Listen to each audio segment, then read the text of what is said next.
The envelope hit the table so hard the coffee cups rattled. Your father's debt, $12 million. Dante Moretti didn't raise his voice. He never had to. You have 72 hours to settle it, or I take everything. The apartment, the car, and you. Amelia Russo stared at the man she had worked beside for 5 years, the man she thought she knew. There is a second option. He slid a single sheet of paper across the mahogany surface. A contract. Her name already printed at the bottom. Become my wife. The debt disappears. You walk away with your life intact. Her hands were shaking. She pressed them flat against her thighs so he wouldn't see. This is the moment everything changes, and you won't want to miss a single second of what happens next. If this story already has you gripped, subscribe to our channel so you never miss what's coming. Hit that like button and drop your city and country in the comments. I want to see exactly how far this story has traveled. Now let's go back to where it all began. She had been his secretary for 5 years, 3 months, and 11 days. Amelia Russo knew that number the way she knew her own heartbeat, not because she was counting down to something, but because the job had become her entire life without her ever planning for it to. She knew the exact temperature Dante Moretti liked his espresso. She knew which suppliers he trusted and which ones he smiled at while privately despising. She knew when the tension in his shoulders meant a deal had gone bad, and when the silence in his office meant someone, somewhere, was about to regret crossing him. What she didn't know, what she had told herself firmly and repeatedly over 5 years, was anything personal about the man. That was the rule. Her rule. Not his. Dante had never given her rules about personal distance. He didn't need to. The way he occupied a room made the boundaries clear without a single word spoken. People didn't get close to Dante Moretti. People performed their functions and stepped back and were grateful he hadn't noticed them in the wrong way. Amelia had been good at that. She had been almost perfect at it. Until the morning she got the call about her father. She was at her desk when her cell phone buzzed, an unknown number, and something cold moved through her chest before she even answered. She had learned to trust that feeling over 32 years of life. It had never been wrong. Miss Russo? The voice was clinical, hospital smooth. This is Mercy General. I'm calling about a Vincent Russo. She was out the door in 4 minutes. She didn't even tell anyone she was leaving. She just grabbed her bag and walked, and the whole elevator ride down she kept pressing her thumbnail into the inside of her wrist because the pain kept her thinking clearly, and she needed to think clearly. Her father was already gone when she arrived. The doctor used words like sudden cardiac event and did everything we could, but Amelia stopped hearing around the third sentence. She sat in a plastic chair in a hallway that smelled like antiseptic and old coffee, and she looked at her hands in her lap, and she thought, he was 61 years old. He was supposed to have more time. She stayed there for 2 hours. A nurse brought her water she didn't drink. Then she went home and started going through her father's papers. That was how she found the first letter. It was tucked inside the back cover of an old ledger, the kind her father used to keep for his dry cleaning business before he'd sold it 8 years ago. The letter was dated 14 months back. The letterhead was simple, black ink on white paper. No logo, no decorative border, just a name at the top. Moretti Holdings. Her stomach turned over. She read it twice. Then a third time, slower, her finger moving under each line. Her father had borrowed money. Not from a bank. Not from a normal lender. He had walked into the offices of Moretti Holdings. She didn't know when. She didn't know why. She didn't know how he had even made that connection. And he had borrowed an amount that made her physically press her hand over her mouth. $12 million. And this letter, polite in its language and absolutely terrifying in its precision, was a reminder that the repayment schedule had been missed. 3 consecutive payments. The letter outlined in calm and measured terms what would happen next if arrangements were not made. Amelia set the letter down on the kitchen table. She sat there for a very long time.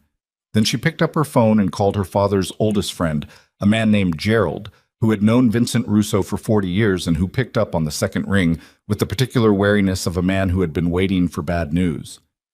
Gerald. Her voice was steady. She was proud of it.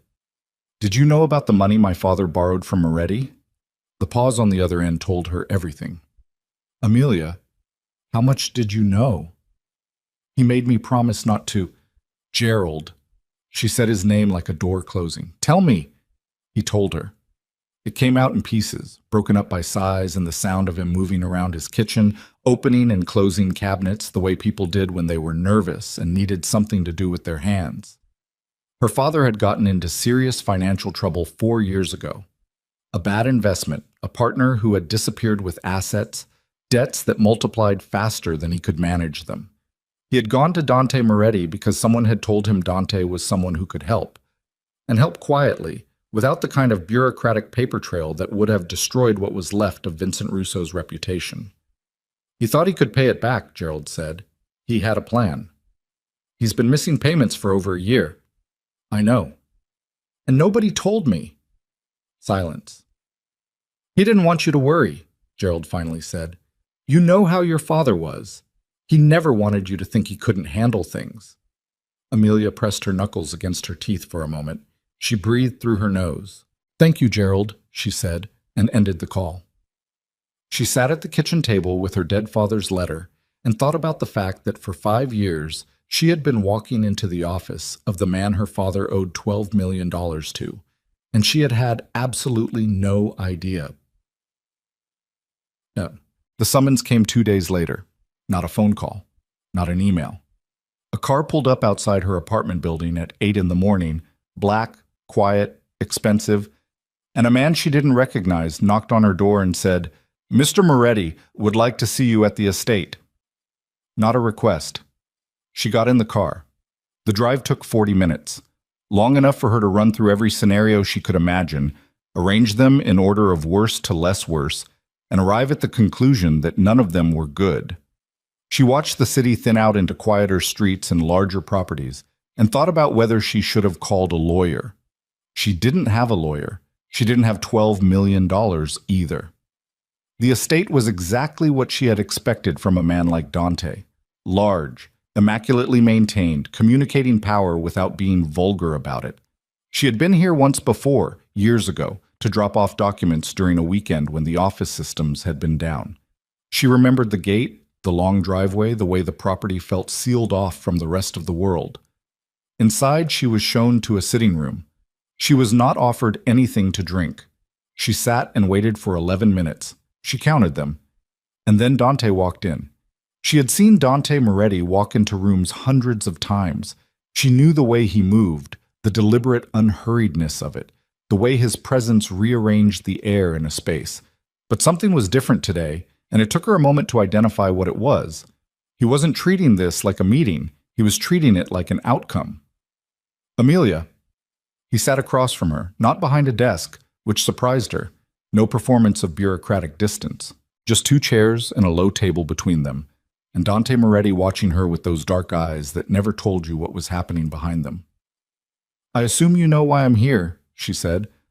I was sorry to hear about your father. Were you? The words came out flatter than she intended. He looked at her steadily. Yes, he said. Whatever you think of the circumstances, I'm not a man who takes pleasure in someone dying.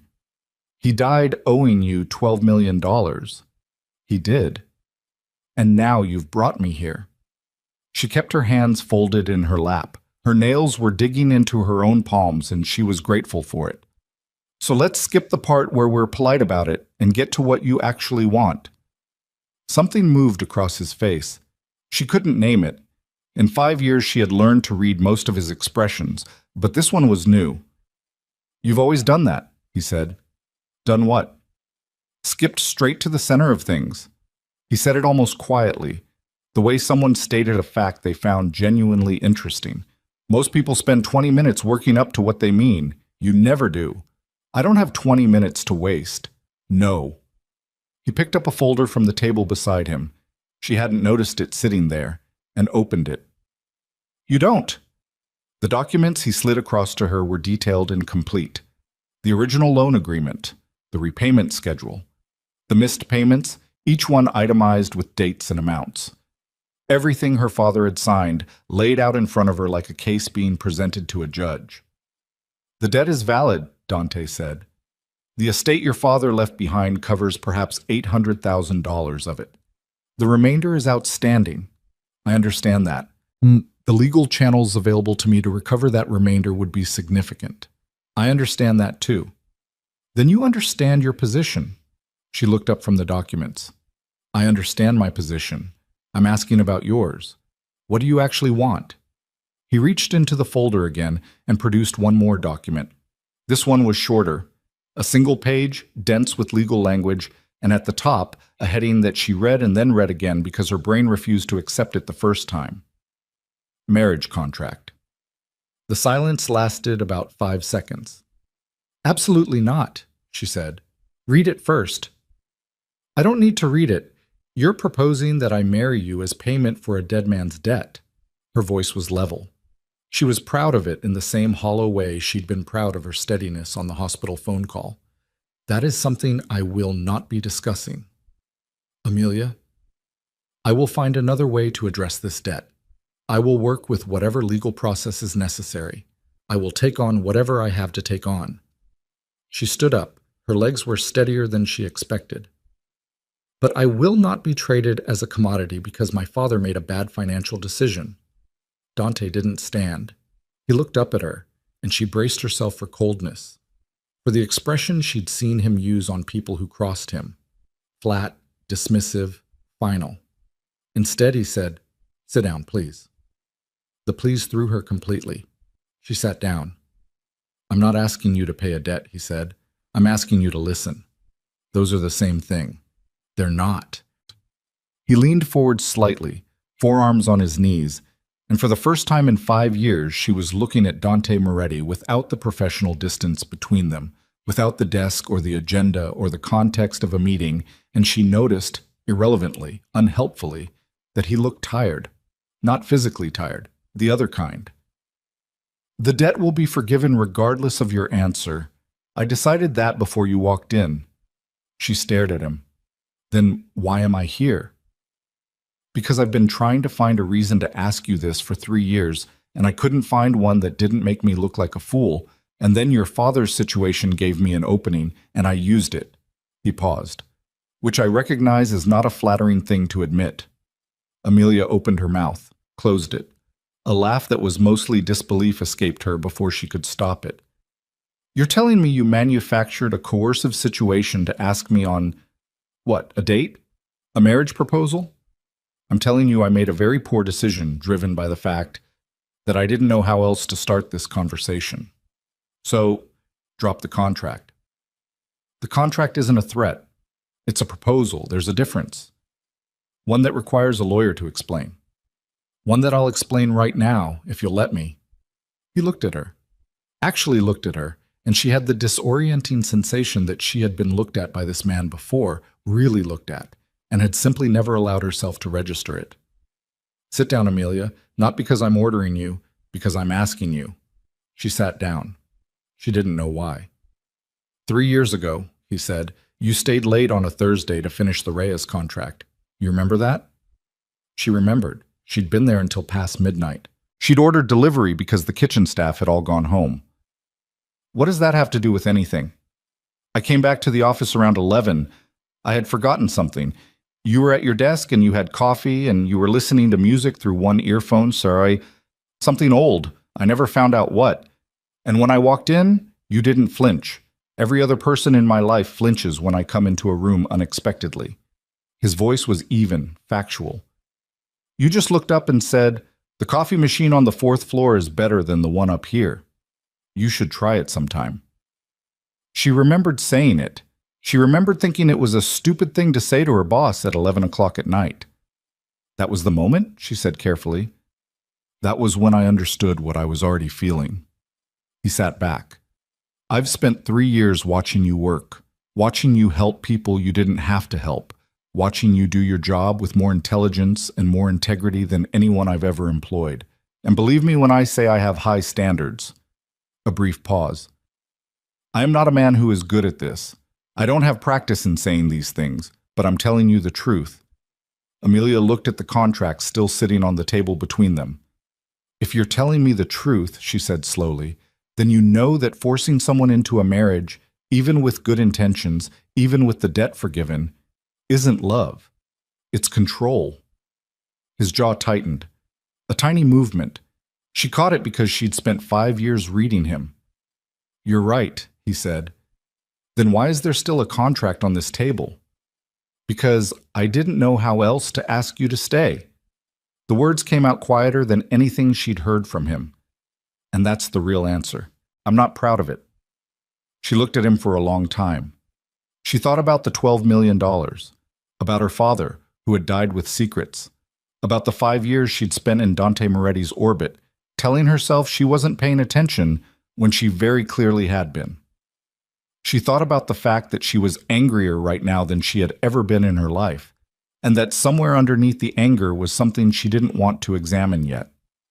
"I'll tell you what I'll do," she said finally. "I'll take the contract home. I'll read it. I'll have someone look at it." She stood up again. "And then I'll make a decision as a free adult who has a choice in the matter, not as a secretary, not as a daughter paying her father's debts." She met his eyes.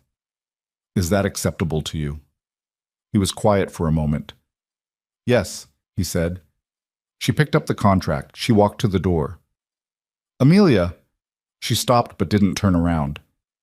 "For what it's worth," Dante said, "I know this isn't how it should have been asked. I know that." She didn't answer him. She walked out of the estate, got into the car, and spent the entire 40-minute drive back to the city with the contract on her lap and her hands pressed flat against it, very carefully, not feeling anything at all. She knew herself well enough to know the feeling was already there. She just needed time to decide what to do with it. That night, she sat at the same kitchen table where she'd found her father's letter, and she read every word of the contract. It was thorough, it was detailed, and this was the part that kept stopping her, the part that made her read certain clauses 3 and 4 times, unexpectedly fair. There were provisions she hadn't anticipated, protections for her. Explicitly written, legally binding guarantees that she would maintain full control of her own finances. A clause stating that no decision regarding her personal activities, social connections, or professional aspirations could be made without her consent. Another clause, and this was the one that made her set the papers down and look at the ceiling for a full minute, that specified she could walk away at any time in the first 6 months if she decided the arrangement wasn't working. A man who wanted to own her didn't write those clauses. She picked the contract back up. She read it again. At 2 a.m, she called her only real friend, a woman named Clara, who had known her since college and who answered the phone with the exhausted acceptance of someone who had gotten late-night calls before. "My father owed Dante Moretti $12 million, Amelia said without preamble. "Dante has proposed marriage as a way to resolve the debt, except he also says the debt is forgiven regardless. And the contract he gave me has more protections in it than any employment agreement I've ever signed, and I don't know what to do with any of this." There was a long pause. "How do you feel about him?" Clara asked. "That's not the relevant question." "It's absolutely the relevant question." "Clara, Amelia." Her friend's voice was gentle in the way that meant she was about to say something true and unwelcome. "You have worked for that man for 5 years. You have never once complained about the job. You have turned down 2 other positions that would have paid you significantly more. When his name comes up in any conversation you have with me, your voice changes." A pause. "Tell me that's all professional admiration." Amelia said nothing. "That's what I thought," Clara said. "Get some sleep, then decide." She didn't sleep. She sat at the kitchen table with her father's letter and Dante's contract in the particular silence of a city at 3 a.m, and she made herself be honest. She was furious at Dante for the way he'd done this. That was real, and it wasn't going away. But she was also sitting here at 3 a.m, reading every word of a marriage contract because she couldn't put it down. And that was real too. She picked up a pen. She was still furious. But she signed her name. She signed her name at 3 a.m. and immediately wanted to take it back. Not because she had changed her mind, because the moment the ink was dry, the reality of what she'd done settled onto her shoulders like something physical, a weight that pressed down and said, "You cannot undo this." She sat there looking at her own signature for a full 2 minutes. Her handwriting was neat. It always was. She had trained herself out of the nervous scrawl she'd had in college, taught herself to write with the controlled precision that professional life required. The signature looked calm. She was not calm. She folded the contract, put it in an envelope, and set it on the corner of the table. Then she went to bed and lay on her back staring at the ceiling until her alarm went off at 6:30. She showered, she dressed, she ate half a piece of toast standing over the kitchen sink because she couldn't make herself sit down again at that table. Then she picked up the envelope and called the car service. Dante was in his office when she arrived. This time, she hadn't been escorted. The front gate had opened when her car approached, and the staff member who met her at the door had brought her directly upstairs without a word, which told her that instructions had been given, that he had been expecting her, that some part of him had known she would come back. She didn't know whether that made her feel better or worse. He was on the phone when she walked in. He held up one finger. One moment, and she stood in the doorway of his office with the envelope in her hand and looked at the room she had been in dozens of times before as his employee. Everything looked the same. The dark wood desk, the city spread out behind him through floor-to-ceiling windows, the single lamp on the corner credenza that he always left on because he said overhead lighting gave him headaches. She had ordered that lamp. She had been the one who figured out that overhead lighting was the problem when he started getting tension headaches 3 years ago, and she'd ordered the lamp, and he'd never asked how it appeared. He ended the call. "You came back," he said. She crossed the room and put the envelope on his desk. He looked at it. He didn't pick it up immediately. He looked at it the way you looked at something you'd wanted for a long time and weren't sure you were allowed to have. "You signed it," he said. "I have conditions." His eyes moved to hers. "Tell me." "I'm not decorative." She kept her voice flat. "I'm not going to attend dinners and smile at people and pretend to be something I'm not. If I'm in your life, I'm in it as a person with a function and a perspective, not as an accessory." "Understood." "I'm not going to be kept in the dark about things that affect me. If there's something I need to know about your world, about your business, about whatever situation we're walking into, I want to know it. I won't be the last person in the room to understand what's happening." "Also understood." "And I won't be rushed." She held his gaze. "You've apparently been developing feelings for 3 years. You can wait a little longer. Whatever this is between us, if it becomes anything, it happens at a pace I'm comfortable with, not a pace dictated by a contract or by your patience level." There was a beat of silence. "Is that all?" he asked. "For now." He picked up the envelope and opened it. He unfolded the contract and looked at her signature, and she watched his face and caught something she hadn't expected. Relief. Not the satisfaction of a transaction completed. Relief. Raw and unguarded, gone in less than 2 seconds, but she'd seen it. "These conditions are acceptable," he said. "They're not negotiable." "I didn't say they were." He folded the contract back. "I said they were acceptable." She nodded once. "Then we'll figure out the rest." She turned to leave and he said, "You can move in Thursday." She stopped, turned back slowly. "I didn't agree to move in." "The contract specifies cohabitation." "I know what the contract specifies. I also know there's a clause that says the timeline for cohabitation is subject to mutual agreement." He blinked, just barely, the tiniest tell. "You read it very carefully." "I read everything carefully. It's why you hired me." She picked up her bag from the chair beside the door. "I'll move in when I'm ready. I'll let you know when that is." She walked out. She made it all the way to the car before her hands started shaking. Busk. She moved in on a Sunday. 12 days after she'd signed the contract, which she knew fell within the window allowed by the clause she'd cited, and which she'd calculated specifically to demonstrate that she was operating on her own timeline and not his. She brought 4 boxes and a suitcase. She left most of her furniture in her apartment, which she was keeping. That was another thing the contract had not anticipated her pushing on, and another thing Dante had conceded without visible argument, which she found, against her better judgment, slightly impressive. The room she was given was large, not the master bedroom. She had been specific about that.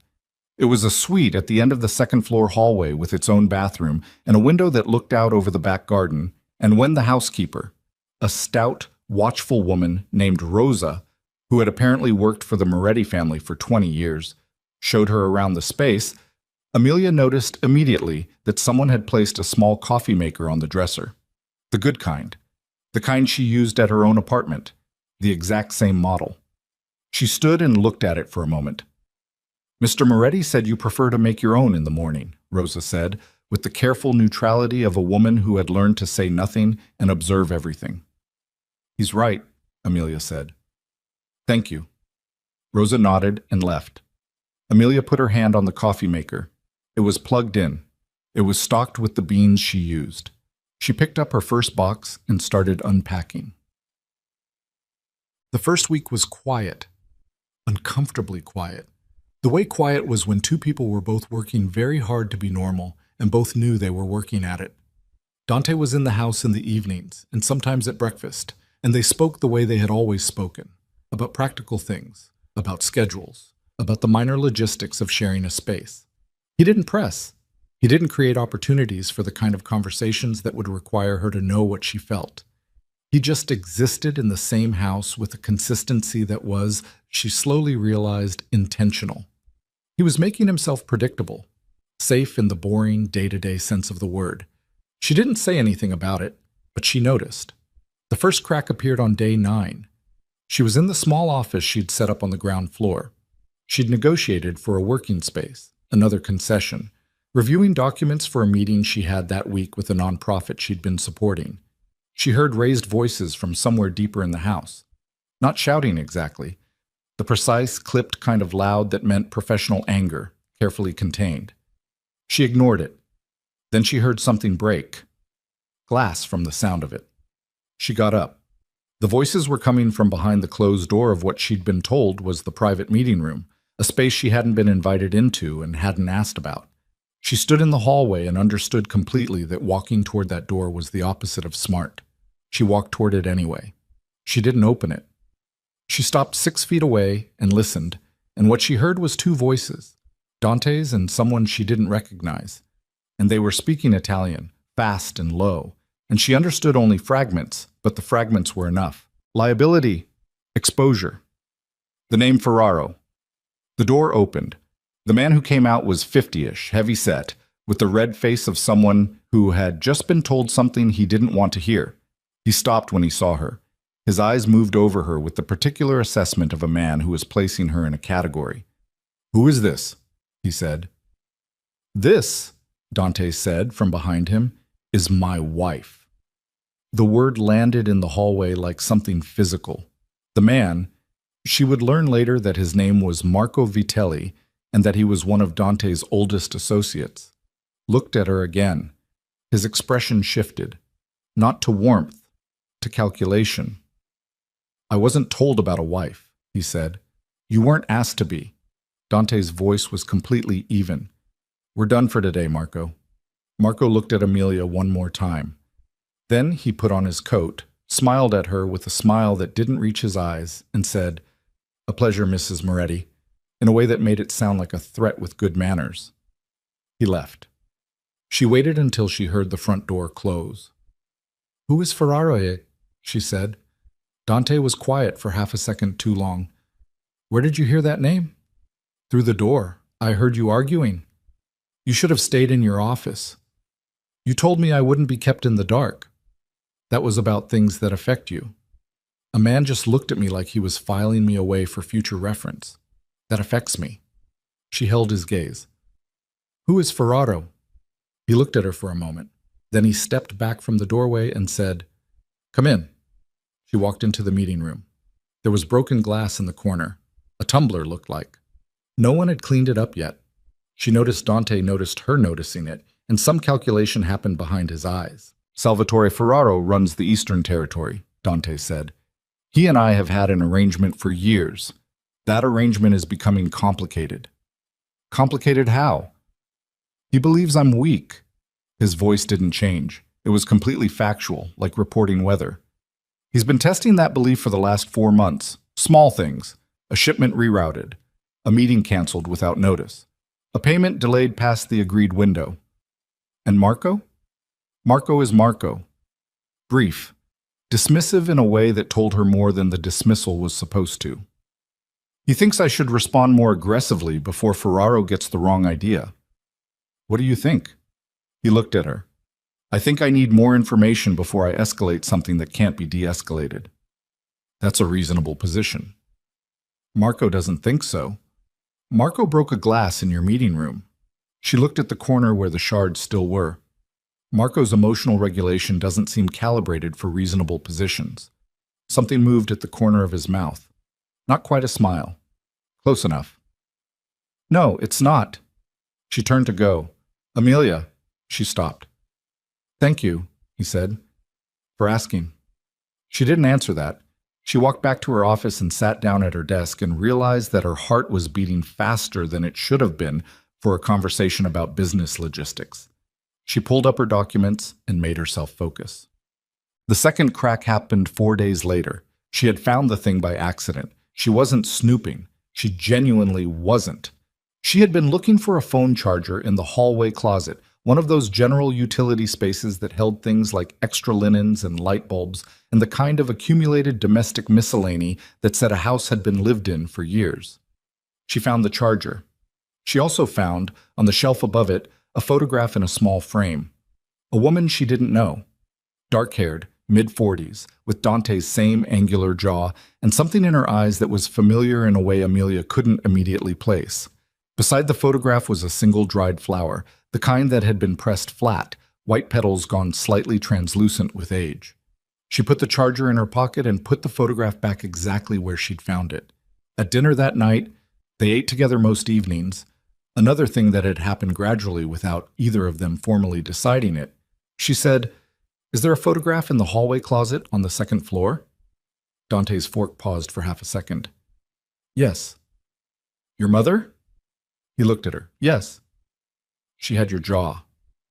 Another pause. He set his fork down. "People usually say I have hers."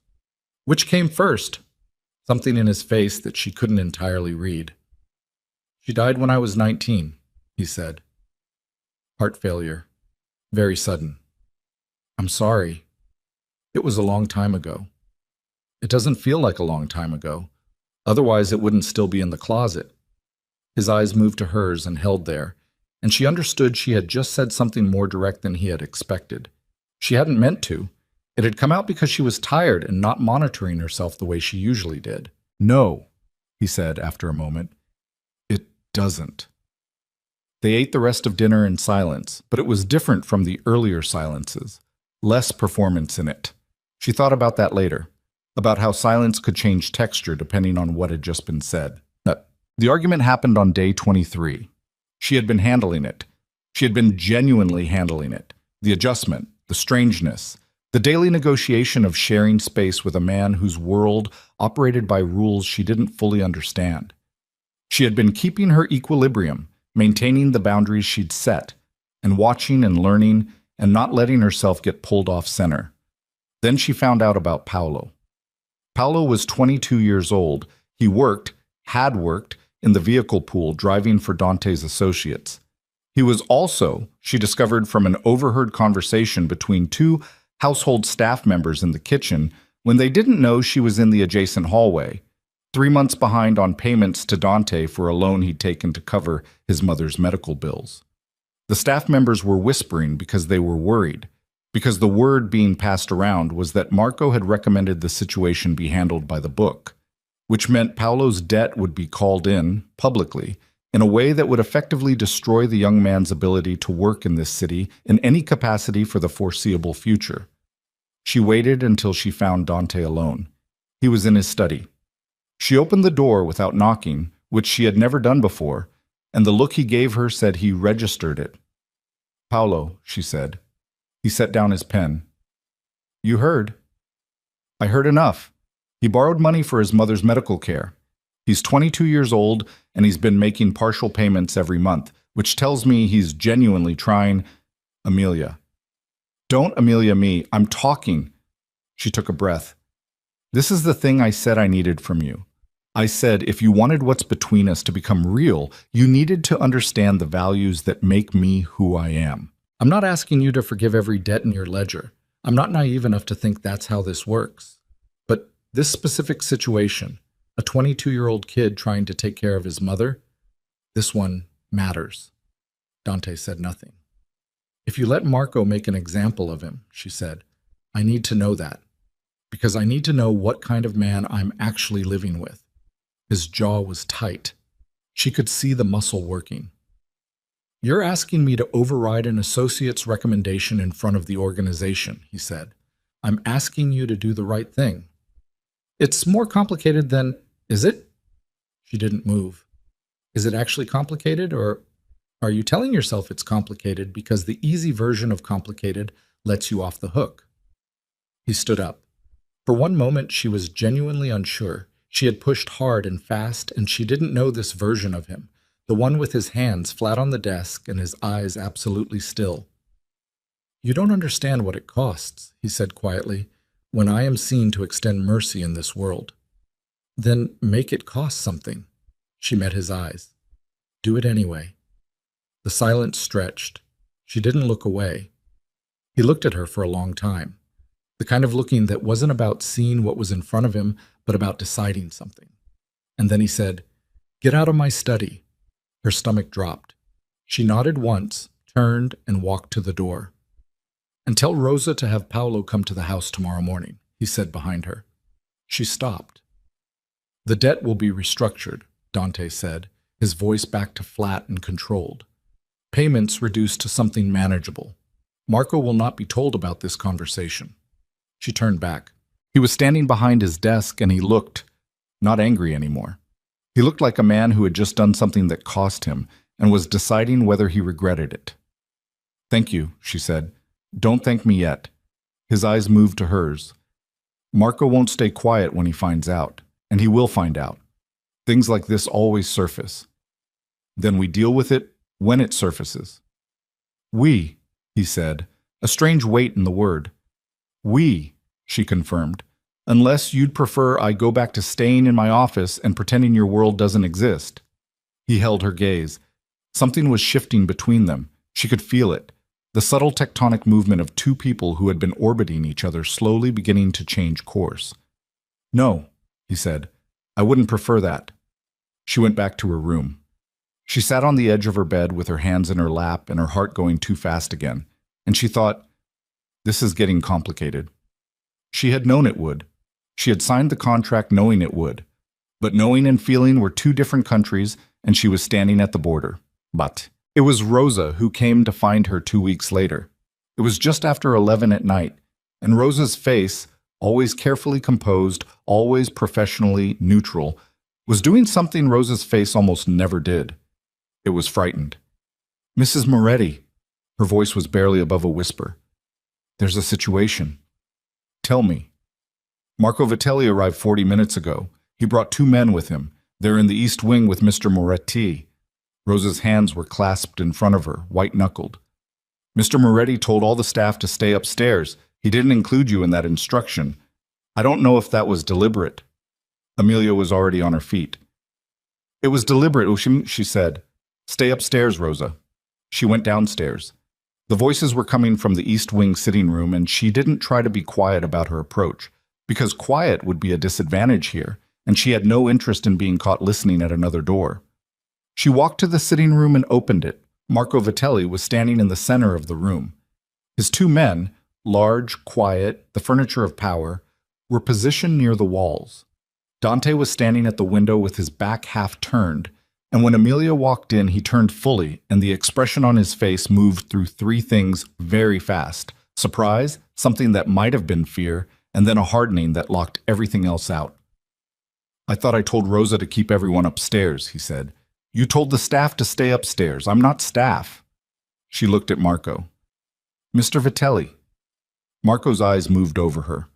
The same calculation from the hallway, except it had more texture to it now, more information behind it.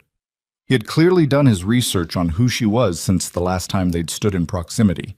"Mrs. Moretti," he said, with that same terrible courtesy. "You should go back upstairs.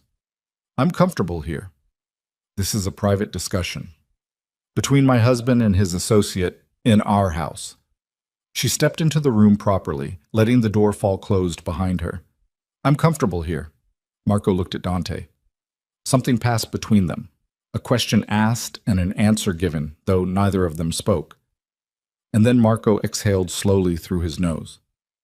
"The Paolo situation," he said. He still hadn't taken his eyes off Dante. "I heard about the restructuring. I heard about the change made without consultation." The decision was mine to make, Dante said.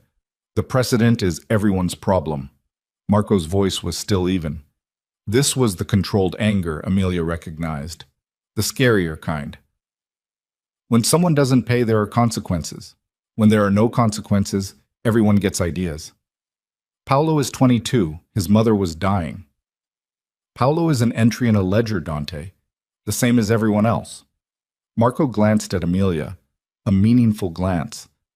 I understand there was influence exerted. Watch yourself, Dante said. Very quiet. I'm watching myself. Marco's eyes came back to Dante's and stayed there. I'm watching all of us. Ferraro is watching too. You know what he sees when he looks at this house right now? He sees a man who overruled his own people for a woman who's been here less than a month. He sees softness. And Ferraro doesn't leave softness alone, Dante. You know that. The room was completely still. Say what you came to say, Dante said. I came to say that this needs to stop. Whatever arrangement you've made here, whatever personal considerations are at play, they cannot enter the work. They cannot change how decisions are made. Marco's voice dropped. If you cannot keep them separate, other people will start asking questions about your capacity to lead. And those questions, once they're in circulation... He stopped. Let the silence finish it. Amelia had been standing still through all of this. She had watched Marco talk, and she had watched Dante listen, and she had felt, underneath everything, the specific quality of a moment that was about to break in one direction or another. She said, Mr. Vitelli? Marco looked at her. You came here at 11 o'clock at night with two men you positioned near the walls. You want Dante to believe this is a conversation. She kept her voice even. She kept her hands loose at her sides. But conversations don't need strategic positioning. That tells me what you're actually saying is something you don't want on record. Marco was very still. I'm not naive enough to think I understand your world fully, she continued. I'm also not naive enough to pretend I don't understand what a threat sounds like when it's dressed up as concern. She looked at him directly. What you're suggesting is that Dante demonstrate he isn't influenced by his wife by proving he isn't influenced by his wife. The way he's supposed to prove it is by undoing a decision that was just and human and right. And the subtext of what you're saying is that if he doesn't, you'll tell Ferraro he's weak. The two men near the walls were very quiet. Dante hadn't moved. Marco looked at Amelia for a long moment. You're smart, he said finally, not a compliment. I know. She didn't look away. And I'm not going anywhere. The statement landed in the room, and she felt it land. Felt the exact moment it became a different kind of problem than the one Marco had walked in with. She wasn't just a wife who had influenced a business decision. She was someone who understood what was happening and wasn't going to pretend she didn't. Marco looked at Dante. Control your household, he said very softly. And then he nodded at his men and walked out. The sound of the front door closing was like a period at the end of a sentence. Dante stood at the window and didn't speak for a moment. You just made yourself a target, he said. I already was one, the moment I walked into that room. She looked at him. Did I make things worse? His jaw worked. His eyes stayed on the middle distance. You made things different, he said. Different and worse aren't the same thing. That's not reassuring. It wasn't meant to be reassuring. He finally turned to look at her, and what was in his face stopped her. It was the rawness she'd caught that first day in his office, but bigger now, harder to contain. You understand what you did in there? You put yourself between me and a man who is actively looking for a reason to act against this family.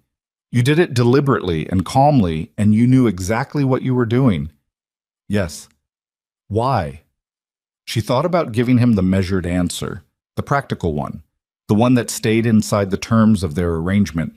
She thought about protecting the distance she'd been maintaining, the careful architecture of boundaries and conditions, and not yet and not rushing. She said, because he was wrong, and because you're my husband. She said it in the same flat, matter-of-fact voice she used for everything, and she watched it hit him. Dante Moretti, who controlled rooms and frightened powerful people, and had spent his whole adult life being the most dangerous person in any given space, looked at her like she'd just done something he didn't have words for. Go to bed, he said, very quietly. We'll deal with the rest tomorrow. She went to bed. She lay in the dark and listened to the house settle and thought about the fact that she had just called him her husband, not as a legal formality, not as a contractual notation, and she had meant it. That was the thing that kept her awake. She had meant it, and there was no taking it back. And somewhere between the contract she'd signed and the broken glass in a meeting room, and a 22-year-old kid named Paolo, and a man who put her exact coffee maker in her room without being asked, somewhere in all of that, the line had moved. She didn't know exactly when. She just knew that on the other side of Marco Vitelli, walking out of their house at 11 o'clock at night, she was standing somewhere she couldn't walk back from. She slept 4 hours. When she woke at 5:40 in the morning, the house was quiet in the particular way that meant everyone in it was either asleep or pretending to be. She lay still for a moment, looking at the ceiling, running through what had happened the night before the way you ran your tongue over a sore tooth. Not because it helped, but because you couldn't stop yourself. She had called him her husband and meant it. She got up, made coffee, and sat at the small desk in her room with her laptop open, trying to focus on anything practical. She had work, real work, separate from this house and this arrangement. The nonprofit consultation, 3 pending emails she'd been putting off, a budget review she'd promised to have finished by the end of the week. She opened the first email and read it twice and retained nothing. At 7, she went downstairs. Dante was already in the kitchen. This was unusual. He was typically in his office by 6:30, already into the first layer of his day before most people had finished their coffee. He was standing at the counter with a cup in his hand, not sitting, not reading anything, just standing the way people stood when they were waiting for something they weren't sure was coming. He looked at her when she walked in. "Did you sleep?" he asked. "Some." She went to the coffee maker. "You?" "No." She didn't say anything to that. She made her coffee and stood beside him at the counter, and they were quiet together for a moment, which should have been uncomfortable and wasn't, which was itself a kind of information. "Marco will move quickly," Dante said. "How quickly?" "Days, maybe less." He set his cup down. "What you did last night, standing in that room saying what you said, he won't forget it, and he won't frame it the way it actually was. He'll take it to Ferraro as evidence." "Evidence of what?" "That I've lost my judgment." His voice was flat, not angry, tired in the bone-deep way, that I've brought a liability into the center of my operation. "I'm not a liability." "I know that." He looked at her. "Ferraro won't care." She wrapped both hands around her mug and thought, "Then we need to get ahead of it." "We." There it is again? She looked at him steadily. "Do you want me to stop saying that?" He was quiet for a moment. "No," he said. "I don't." "Then tell me what getting ahead of it looks like." He told her. It was methodical and unemotional, and she listened carefully, the way she'd always listened in meetings, catching the things being said between the words as much as the words themselves. Dante had 2 allies in the organization who he trusted, or trusted as much as he trusted anyone, and his plan was to move information through those channels before Marco could shape the narrative. It was damage control, essentially, the kind she understood from a different context, a different life, but the mechanics were the same. "What can I do?" she asked. "Stay visible. Don't disappear into the house. If you're seen to be, normal, present, comfortable." He paused. "It undermines the story Marco wants to tell. You want me to perform being fine. I want you to be fine. If you can manage it." She looked at him. "I'm fine," she said. "I'm not performing." Something in his face shifted, that complicated thing again, the one she still didn't have a name for. "All right," he said. She finished her coffee. She was not entirely fine, but she was functional, which in her experience was usually enough. Long. For 3 days, the house operated on a kind of heightened normalcy that felt like holding your breath with good posture. Dante was in and out, present at meals, present in the evenings, and she could see him managing things she wasn't fully privy to. Phone calls taken in the study with the door closed, 2 brief meetings with men she didn't recognize who came and went without being introduced. She didn't push on the closed doors. She waited. On the 4th day, his ally arrived. His name was Nico Beretti, and he was Dante's age, lean and quick-eyed, with the kind of face that could slide between friendly and dangerous so fast you almost missed the transition. He came to dinner, which Rosa served with the slightly amplified formality she used when guests were significant, and he was charming in a way that Amelia read immediately as professional rather than personal. Everything calibrated, nothing wasted. He talked. She listened. He asked her questions about herself, careful questions with built-in flattery, and she answered them honestly and briefly and watched him take inventory of her answers. He was assessing her. She understood that. She let him. At the end of dinner, when Dante went to take a call, Nico leaned back in his chair and looked at her with an expression that had dropped the performance. "You know what you've walked into," he said. It wasn't a question. "I'm learning," she said. "Marco is not a small problem." "I know." He's been Dante's second for 11 years. That's 11 years of relationships, debts, loyalty. Nico's eyes were level. He doesn't move without calculating every angle first. When he comes, it won't look like coming. It'll look like something else. What kind of something else? That's what I'm trying to figure out. He picked up his wine glass, set it down without drinking. "Mrs. Moretti, can I ask you something direct? You've been doing that for an hour. Might as well make it explicit." That got a brief, real smile.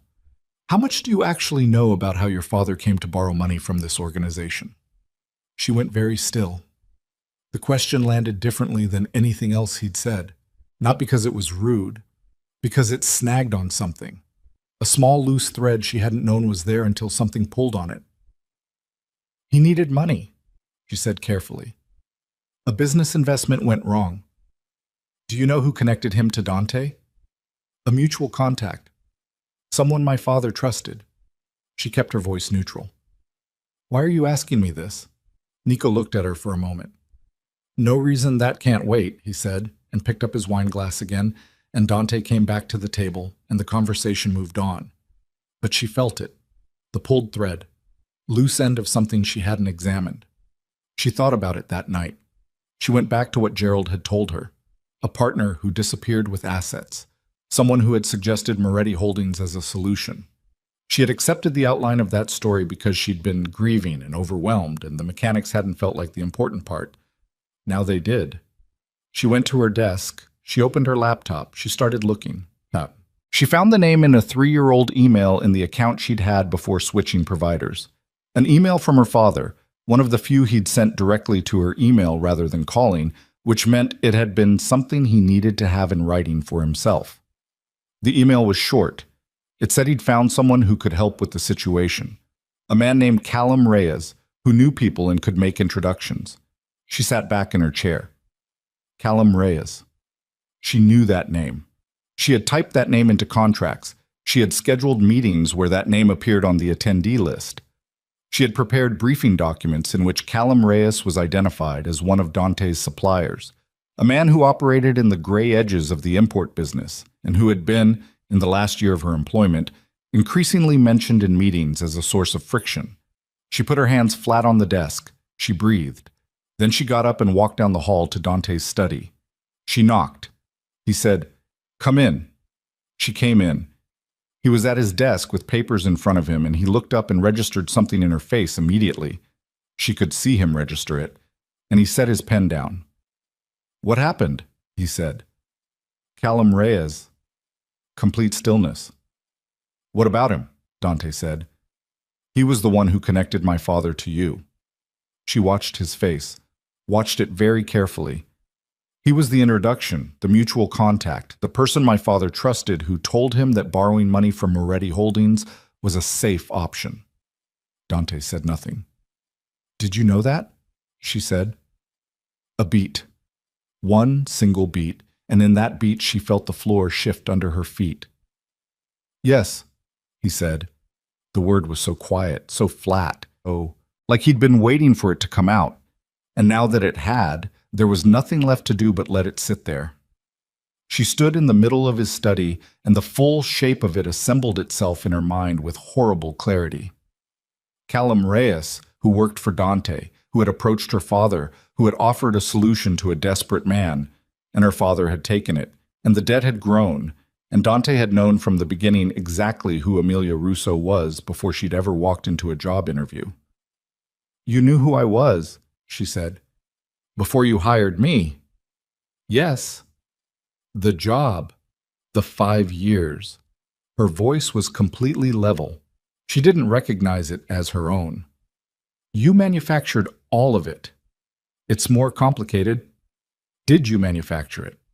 Not a question, a statement that needed confirmation or denial and nothing else. He stood up. "Amelia, answer me." His jaw tightened. "Reyes told me about your father's situation, that your father needed money. I looked into it. I looked into your father's circumstances, and I found you." He stopped. "I was not going to hire you because of that. I had decided against it. And then you came in for the interview, and you sat across from me, and you told me my office layout was inefficient, and that the reason I kept losing documents was because my filing system had a structural flaw, and you'd identified both problems in the 20 minutes you'd been waiting outside." She stared at him. "I hired you because you were extraordinary," he said, "not because of your father. That part, I want you to understand, that part was coincidence that became information. The hiring was real. But you knew." Her voice cracked on the last word, and she hated it. "You knew about the debt. You knew Reyes had set my father up. For 5 years you knew my father was caught in something that your man helped create, and you said nothing. Your father borrowed money freely. Reyes made an introduction. He didn't coerce. He preyed on a desperate man." The control snapped. It just snapped, and the anger came out not as shouting, but as something colder and more focused, which was worse. "He found someone in trouble and pointed him at a shark and called it help. And you knew. You sat across from me for 5 years at meetings and briefings and late nights in the office, and you knew who my father was and what he owed you, and you never—" She stopped, pressed her hand against her sternum for a moment. "You let me believe that my father's debt to you was an accident, a tragedy, something that just happened. I did not orchestrate your father's debt. You benefited from it. You used it." She looked at him and felt something she'd been carefully, deliberately building over the past weeks develop a crack that ran all the way through it. "The contract, the marriage. You said the opportunity to ask me was something the debt provided. Except the debt wasn't a coincidence. It was a chain your organization helped create." He was quiet. "Say something," she said. "I don't have an argument to make," he said. "Not one that addresses what you're actually saying. What you're saying is true." She stared at him. "Then why?" she said. "If you already knew me, if you'd already watched me for 5 years, why the contract at all? Why not just tell me the truth?" "Because the truth sounds like what you just said it sounds like." His voice was rough in a way she'd never heard from him. "It sounds like manipulation from the beginning. And telling you that the beginning was contaminated by something I didn't fully control would have meant losing you before I ever had a chance to—" He stopped. "I made a decision to tell you in the wrong order, to let you know me first, so that when the truth came, you'd have more context than just the worst version of it." "That's not your decision to make." "I know. You took my choice away. Again, just in a different direction." "Yes." She looked at him for a long moment, at the man who had given her a coffee maker, and remembered she skipped meals and argued with Marco Vitelli on behalf of a 22-year-old kid, and who had also known for 5 years that the ground under her feet was built on something crooked. "I need you to leave," she said. "This is my study. I know, I need you to leave it." He looked at her. Then he walked around the desk, and he stopped when he was close. Closer than he usually stood, close enough that she could see the specific quality of what was in his face, which was not guilt exactly and not shame exactly, but something underneath both of those things, older and harder to fix. "I'm sorry," he said. "I know you are," she said. "Leave." He left. She sat down in his chair, the one behind his desk, and put her head in her hands and breathed, in through the nose, out through the mouth, the way she'd trained herself to breathe through things that wanted to overwhelm her. She thought about her father, about a man she'd loved and occasionally found infuriating and who had died with secrets. She thought about him sitting across from Callum Reyes, whoever Reyes had been to him, trusting someone who had been placed in his path by an organization that would eventually hold that trust against him. She thought about 5 years of Monday mornings and late Thursdays, and the lamp, and the coffee maker, and every small detail Dante had held in his head without her knowing he was holding them. She thought about signing the contract at 3 in the morning. She thought about meaning it when she said, "My husband." She didn't cry. She hadn't cried since the hospital hallway, and she wasn't going to start now in another man's chair in another man's house. She pressed her palms flat on the desk and felt the wood under them, solid and real, and she breathed until she trusted herself to stand up. She found Rosa in this kitchen at 10 o'clock, washing a dish that didn't need washing, which Amelia had learned was Rosa's version of anxious hovering. "Is there anything you need, Mrs. Moretti?" Rosa said. "Tell me about Callum Reyes." Rosa's hand stopped moving. "I know you know who he is," Amelia said. "You've been in this house 20 years. You know everyone." Rosa set the dish down. She turned around and her face was doing the thing Amelia had seen once before. The frightened thing, underneath the professional composure. "He doesn't come here anymore," she said carefully. "Mr. Moretti cut ties with him about 8 months ago." "Why?" Rosa looked at her hands. "There were questions about how he did business, about who he made introductions to and why. Questions that Dante asked. Questions that came up during a review." She paused. "Mr. Moretti was not pleased with what the review found." 8 months ago. Amelia ran the math without meaning to. 8 months ago was after she had signed the contract, after she was in this house, which meant Dante had reviewed Reyes's conduct after she arrived, had looked at the full picture of what Reyes had done with access to his operation, and had cut him loose, which meant Dante had looked at what had happened to her father and decided it was wrong, after the fact, not before.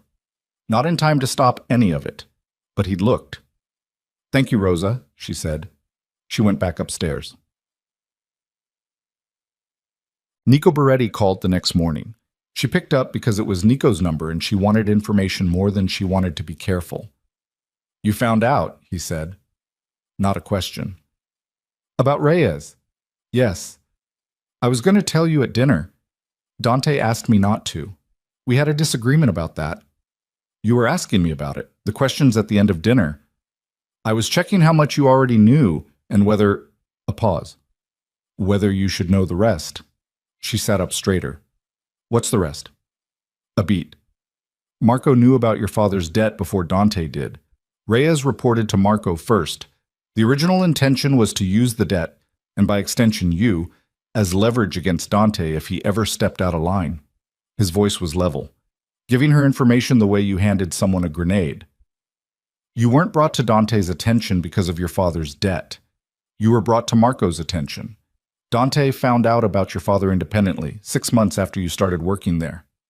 She was silent. "Dante didn't create the situation," Nico said. "He found the situation and chose not to fully disclose it. Those are different crimes." "Why are you telling me this?" "Because Marco is going to use it. When he moves against Dante, and he will move soon, he will tell you the worst version of this story. He will make you a weapon against your own husband." His voice was careful now, every word placed.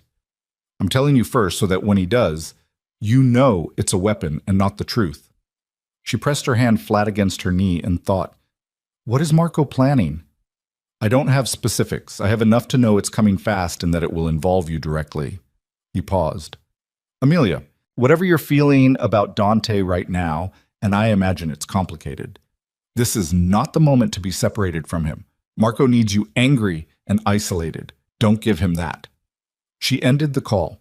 She sat on the edge of her bed for exactly 2 minutes. She counted them. Then she stood up and walked down the hall and knocked on Dante's study door. "Come in," he said. His voice was careful, expecting whatever was coming. She opened the door. He was at his desk, and he looked up at her, and she could see he hadn't slept either. "Marco knew about my father before you did," she said. "Reyes was reporting to Marco. You were supposed to be the leverage." Something moved across Dante's face. "How do you know that?" "Nico told me." She stepped into the room. Did you know about Marco's involvement with Reyes? I suspected, he said. I didn't have confirmation until the review 8 months ago. And you didn't tell me that either. No. Because you were protecting me. Because I was trying to... He stopped. Yes. Because I was trying to control the information, which is the same instinct that got us here, and I'm aware of the irony. She looked at him. She was still angry. That hadn't resolved, and she knew it wasn't going to resolve quickly. Anger like this, the kind rooted in something real and structural, didn't dissolve in a conversation. It metabolized slowly. She would be working through this for a long time. But she also looked at the man in front of her and thought about Rosa, saying, Mr. Moretti was not pleased with what the review found, and she thought about Nico disagreeing with Dante about her right to know, which meant Dante had been argued with by people he trusted and had still made a wrong call, which was a different thing from not caring. Wrong wasn't the same as malicious. She had to decide what to do with the difference. Marco is moving against us, she said. Nico doesn't know exactly how. I know, Dante said. I've been trying to get ahead of it. How? I have a meeting tomorrow with Ferraro directly, bypassing Marco entirely. If I can establish direct communication with Ferraro, it removes Marco's ability to be the filter on what Ferraro believes about me. That's a significant move. It's a necessary one. She looked at him. I'm going with you. He stared at her. Absolutely not. I'm not asking. Amelia, Ferraro is not Marco. Ferraro is... I know who Ferraro is. She met his eyes. I've been reading, I've been listening. I know exactly who Salvatore Ferraro is. She paused. And I know that walking into that meeting with your wife, with someone Ferraro didn't anticipate, someone who isn't from your world and can't be placed in his usual categories, changes his read of you. It makes you unpredictable. It makes you someone with something new to protect, which is different from someone going soft. Dante was looking at her with an expression she hadn't seen before, not the rawness, something quieter and more complicated underneath it. You've been thinking about this, he said. I've been thinking about a lot of things. You're still angry with me. Yes. And you're still willing to walk into a room with Ferraro. I told you, she said. Those aren't the same decision. She held his gaze. You have a lot to answer for. We're going to have that conversation, and it's going to be a long one, and I'm not pretending it doesn't need to happen. She paused. But right now, Marco Vitelli wants us separate and reactive, and I'm not going to give him that. We deal with the external threat first, then we deal with us. Dante was quiet for a long moment. You understand, he said carefully, that if you walk into Ferraro's meeting with me, you are fully inside this world, not at the edges, not as a civilian who can claim distance. He held her gaze. There's no version of that where you can go back to being someone who doesn't know things. I already know things. She looked at him.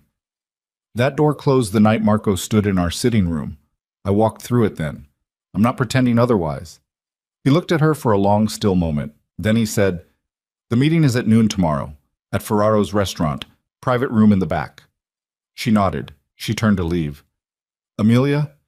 His voice stopped her at the door. Whatever happens, I need you to know that nothing about my feelings for you has ever been, Don't, she said. Not unkindly. Not right now. We'll get through tomorrow first. She walked back to her room.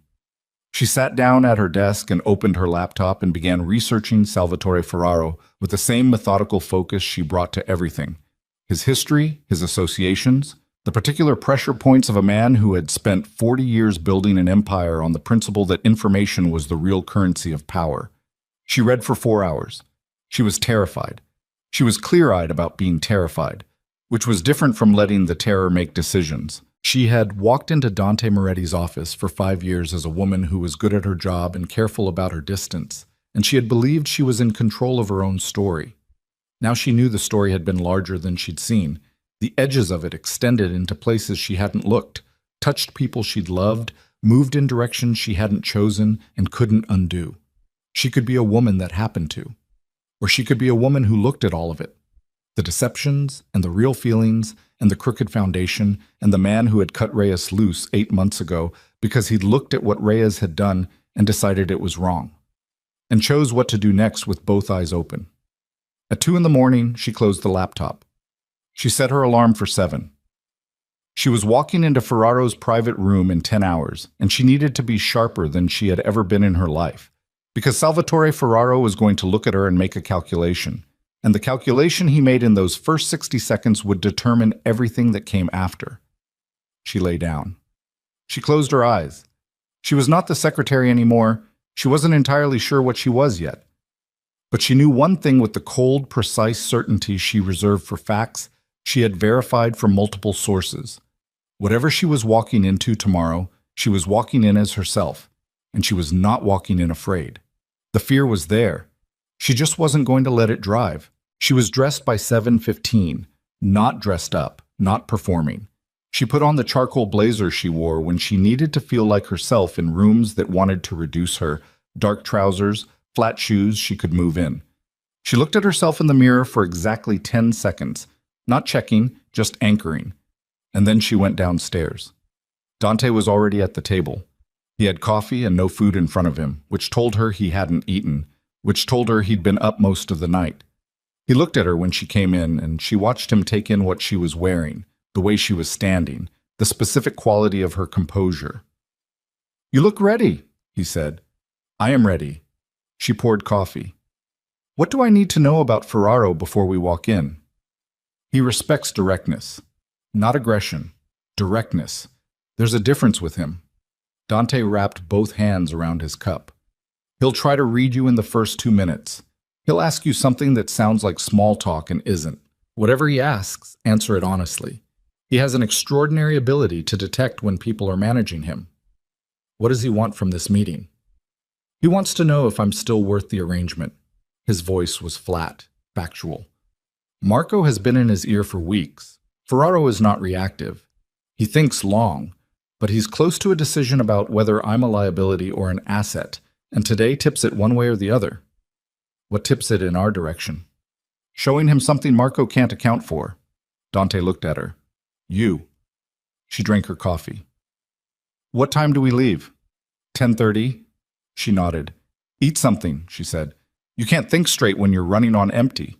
He blinked, just barely. Then he called Rosa. Ciao. The restaurant was 40 minutes from the estate, in a part of the city that looked respectable from the outside and was very specifically curated to look that way. The building was narrow, dark brick, the sign above the door understated. Nothing about it said, "This is where Salvatore Ferraro conducts business that shapes the power structure of this city." That was the point. They went in through the side entrance. A man in a dark jacket met them at the door and didn't speak, just led them through a kitchen that was running full lunch service. Real food, real staff, real noise, and through a heavy door at the back into a hallway that was carpeted and quiet and belonged to a completely different building than the one they'd entered.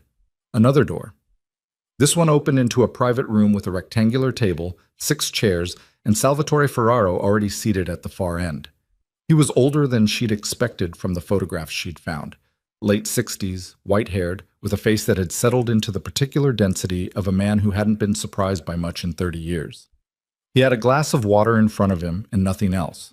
No associates in the room, just him. That was a choice. She noted it. He looked at Dante when they walked in, and then he looked at her, and she held his gaze without offering anything. No smile, no deference, no apologetic readjustment of her posture. She just looked at him the way you looked at someone whose measure you were also taking. His eyebrows moved. A fraction. "Dante," he said, "I was told you might bring your wife." "I don't usually announce my decisions in advance," Dante said, pulling out a chair for her and then taking the one beside her. "You know that." "I do." Ferraro's eyes were still on Amelia. "Mrs. Moretti." "I've heard your name recently." "I imagine you have," she said, "from one source in particular." "Marco Vitelli." "Yes." She settled into her chair. "I imagine he had interesting things to say." Ferraro's mouth moved. Not a smile, something adjacent. He had emphatic things to say. Whether they were interesting depends on who's listening. He picked up his water glass. "He tells me you've become a disruption. He tells you I influenced a business decision that he disagreed with." She kept her voice even. "Those aren't the same thing." "In this world, they might be." In any world they might be, she said. The question is whether the decision was right, not whether I influenced it. If the decision was wrong, that's worth examining. If it was right, and the problem is who suggested it, that's a different conversation. Ferraro looked at her for a moment. Then he looked at Dante. She talks like this normally? Yes, Dante said. He set his glass down. The Paolo situation. That's what Marco brought to me. A debt forgiven, or restructured, on the recommendation of a woman who has been in this organization's orbit for less than a month as a wife. He looked back at Amelia. What would you say to that? I'd say the debt wasn't forgiven. It was restructured to a repayment schedule the debtor could actually meet, which means the money is still coming back, just over a longer period. She held his gaze. Forgiving the debt would have been sentimental. Restructuring it was practical. The distinction seems to have gotten lost in Marco's version. Ferraro was quiet. The boy's mother needed medical care, she continued. He borrowed money because he had no other option, and he's been paying it back as consistently as his income allows. Writing him off publicly would have destroyed his ability to work in this city, which would have guaranteed you'd never see the rest of that money, and it would have sent a message to everyone else in your network that personal catastrophe means immediate ruin. She paused. That's not strength. That's a policy that eats your own people. The room was very still. Dante's hand was on the table beside hers, not touching, close. Ferraro looked at her for a long moment. You studied me before this meeting, he said. Yes. What did you find? A man who has survived 40 years in an industry that disposes of most people in the first decade, she said. That means adaptability. The ability to revise a position when the information changes. You're not still running this organization on the same assumptions you started with. Those assumptions would be obsolete. She looked at him steadily. Marco is operating on an old model, one that worked in a different environment. What he's calling softness is actually Dante making a calibration for current conditions. Ferraro tapped one finger on the table. Once. The room felt it. Current conditions, he repeated. People are watching how organizations treat their own, she said. Not from the outside, from the inside. When your own people see that personal crisis means public destruction, you don't get loyalty. You get people who are already planning their exit before they're pushed. Ferraro looked at Dante. Where did you find her? She found me, Dante said. She was your secretary. For 5 years. And now she's sitting across from me making the most cogent argument I've heard for a position I was prepared to dismiss. Ferraro looked back at Amelia. You understand that I'm deciding something today. Yes. And you're not afraid of that. I'm afraid of it, she said. I'm choosing to be useful anyway. Something crossed Ferraro's face. She couldn't name it. It wasn't warmth. She didn't think Ferraro did warmth, not in rooms like this. But it was recognition. The particular recognition of someone who had spent decades reading people and had just read something that surprised them. He sat back. All right, he said. Tell me about Marco. They were in that room for 90 minutes. She had expected it to feel like being cross-examined. It did, and then it shifted, and after the first 30 minutes it felt less like a trial and more like a very intense job interview. The kind where the interviewer was genuinely trying to understand what they were looking at. Ferraro asked questions that seemed unrelated and weren't. He doubled back on things she'd said 20 minutes earlier to see if her answer would change. It didn't. She had told him the truth, and the truth stayed consistent. Dante spoke too. They moved between each other with the natural rhythm of two people who'd been paying attention to each other for years. And she caught Ferraro noticing that rhythm, clocking it as something real rather than performed. When they walked out of the private room, back through the kitchen, back into the side street, the air hit her, and she realized how tightly she'd been holding herself for 90 minutes. She exhaled slowly, precisely. In the car, Dante said nothing for a full minute. Then, you were extraordinary in there. I told the truth, she said. I know. That's what made it extraordinary. She looked at him.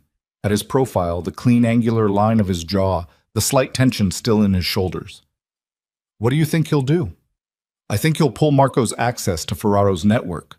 Dante's voice was carefully controlled. I think he'll require a full accounting of how Marco has been managing communications between our organizations.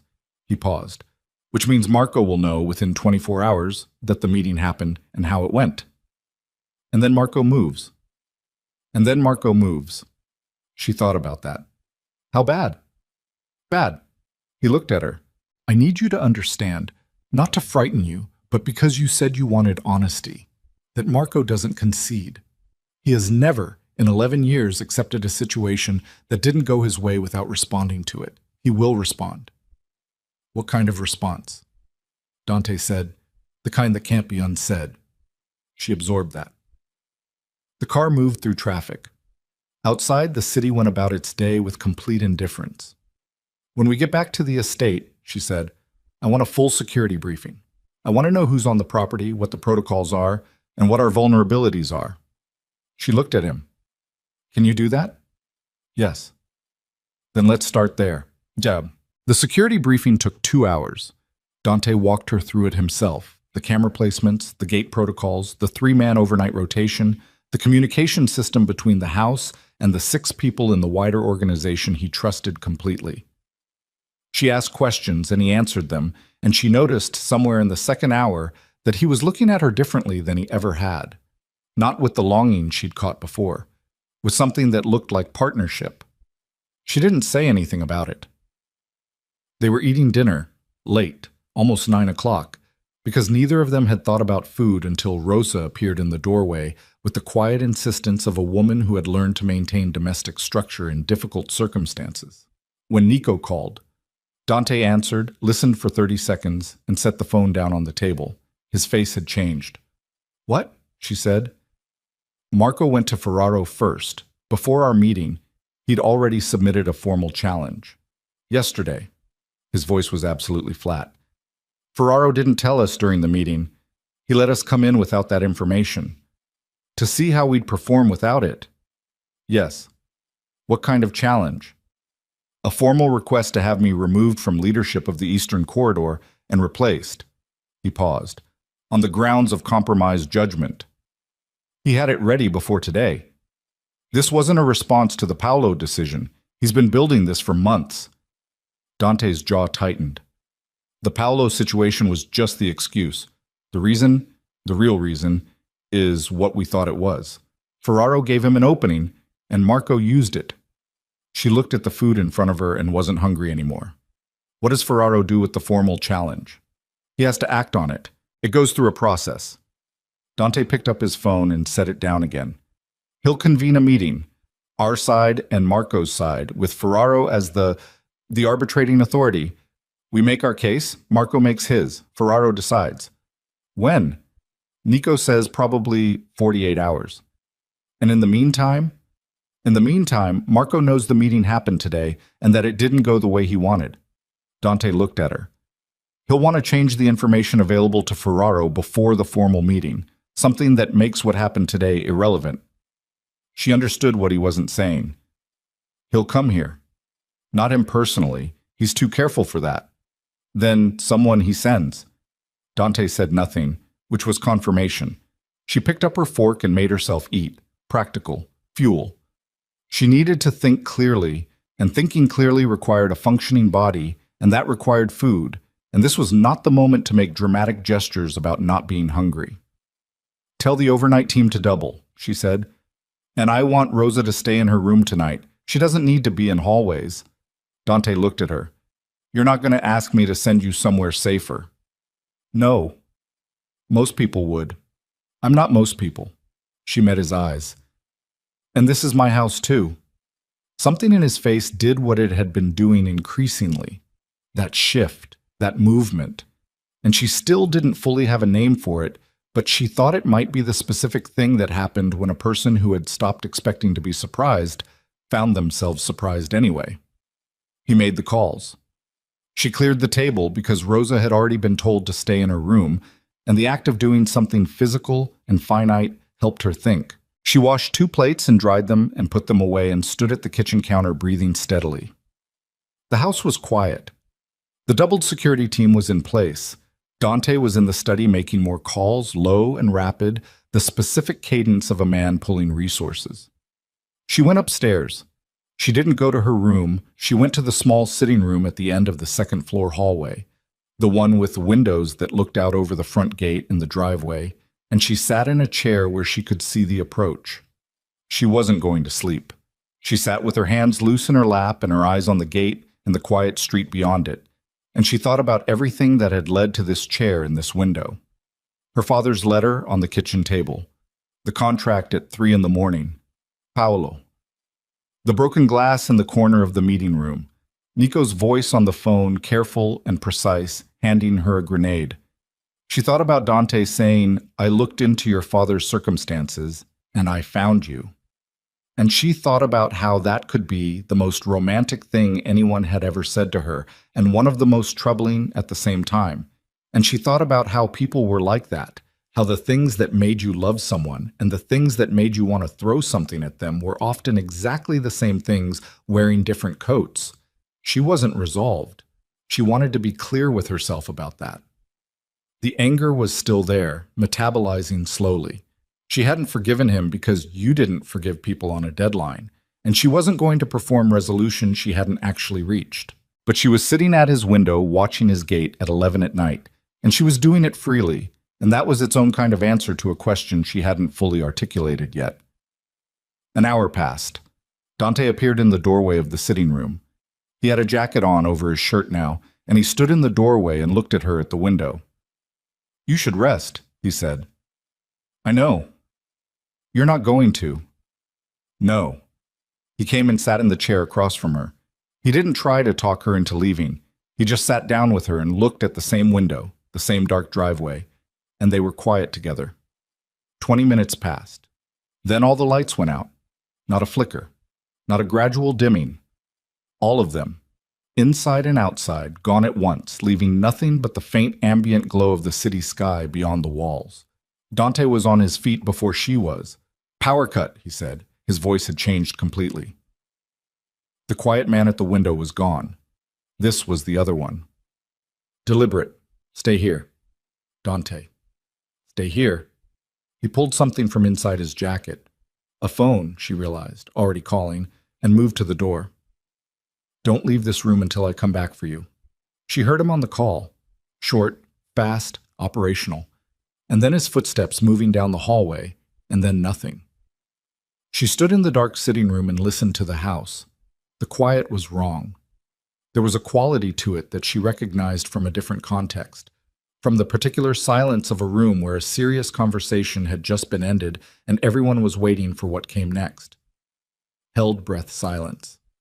About to break silence. She moved to the wall beside the door. Not in the doorway. Not visible from the hall.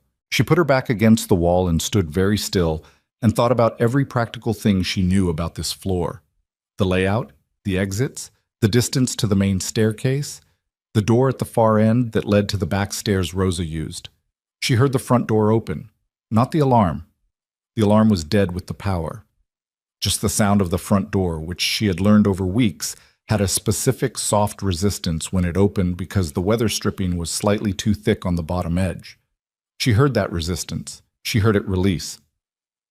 And then she heard footsteps that weren't Dante's and weren't any of the security team she'd been introduced to over the past 2 hours, because she had learned to listen to this house the way she'd learned to listen to everything, carefully, completely, without telling herself she was doing it. These footsteps were careful. Placed. The footsteps of someone who knew where they were going. Her hands were cold. She pressed them flat against the wall behind her. She thought about the back stairs, 15 feet down the hall to her left. If she moved now, before whoever was on the main staircase reached the second floor, she could go down the back stairs and out through the kitchen, and she could be out of the house in 45 seconds. She thought about Dante somewhere in this dark house, moving toward the front while people moved in through it. She didn't move toward the back stairs. She looked around the dark room, and her eyes had adjusted enough now that she could see shapes, and she crossed to the bookshelf by the window and took down the heavy glass bookend, a solid block of it, the kind that weighed enough to matter, and she moved back to her position by the wall, and she waited. The footsteps reached the top of the main staircase. She could hear 2 sets now, moving separately, one toward her end of the hall, one in the other direction. The door to the sitting room opened. The man who came in was big. She registered that first. A shape in the darkness, wide shoulders, moving with the specific economy of someone trained. He swept the room visually, the way you swept a room when you expected it to be empty.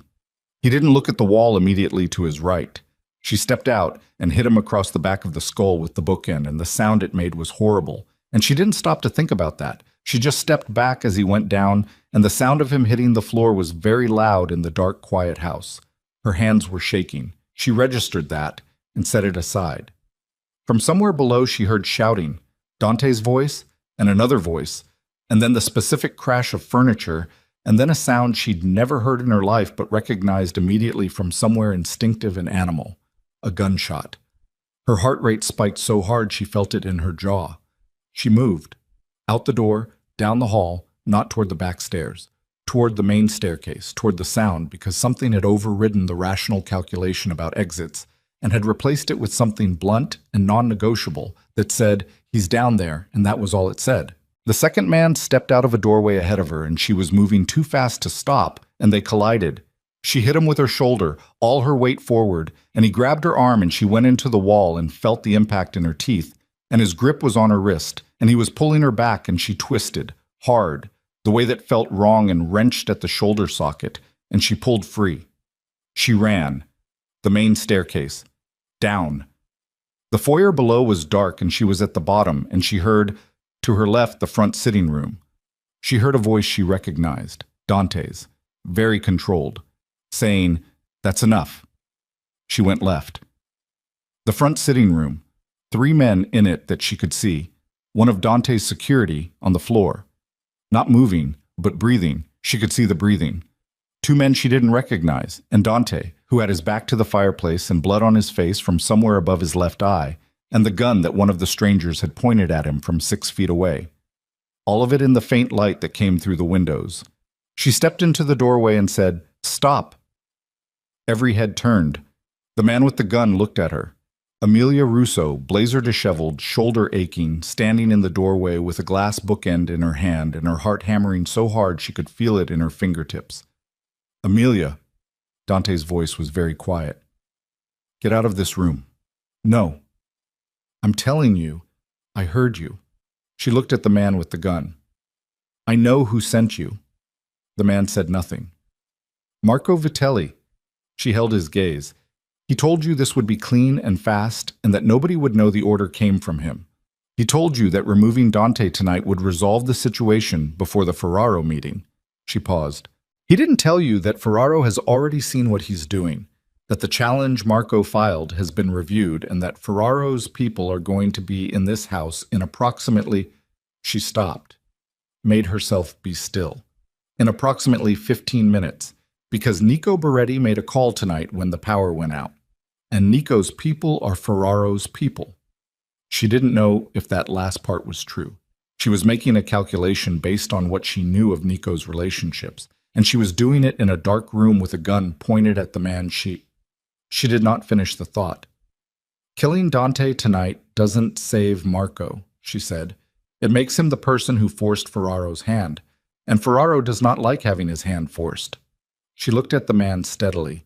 "You have a very short window to walk out of this house and put significant distance between yourself and the order you were given tonight." The room was completely still. The gunman looked at Dante, back at Amelia, at the man on the floor, at the other man with him, who was also very still. 3 seconds, 5. The gun lowered. Not all the way. Just a half height, a posture that said not yet instead of now. Dante moved. He moved fast, faster than she'd ever seen a person move, crossing the room in 2 steps and taking the man's gun arm at the wrist, and the room erupted, crashing furniture, the other man grabbing and Dante blocking it, and she pressed herself into the doorframe, and the fight was short and brutal. And she forced herself to watch, because looking away was a luxury for people who weren't in this room. It lasted maybe 20 seconds. When it was over, both men were on the floor and Dante was standing, and his breathing was ragged, and the blood from the cut above his eye had tracked all the way down to his jaw. He looked at her. She looked at him. "You lied," he said, "about Nico calling Ferraro's people." "I made an educated inference," she said.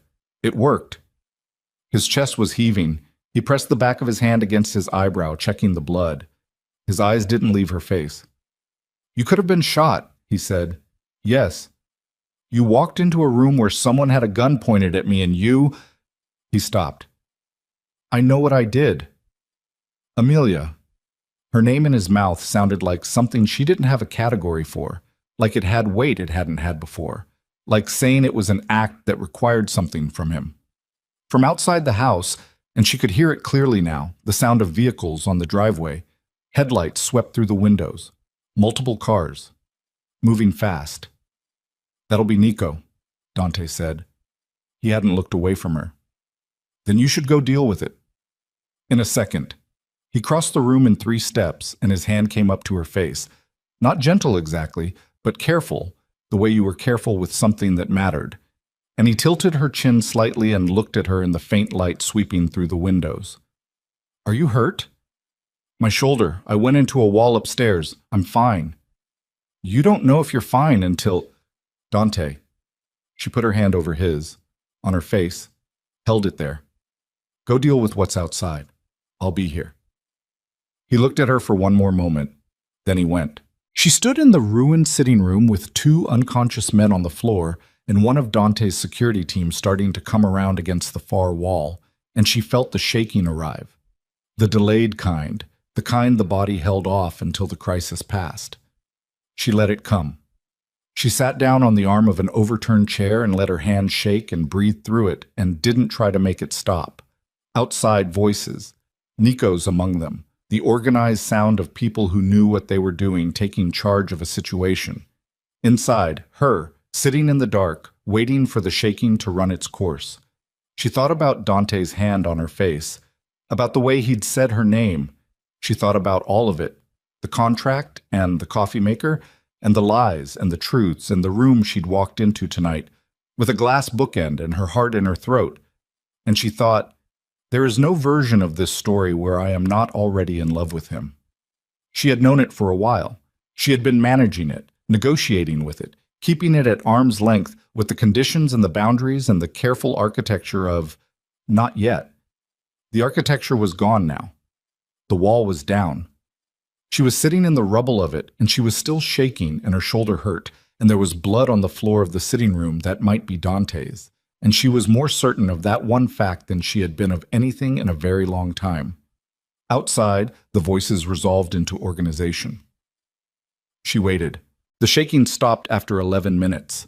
She knew the exact duration because she had fixed her eyes on the clock on the mantelpiece, a small brass thing that had survived the fight without being knocked over, which struck her as faintly absurd, and she had watched the minute hand move while her hands did what they needed to do, and when they stopped, she took one long breath and stood up.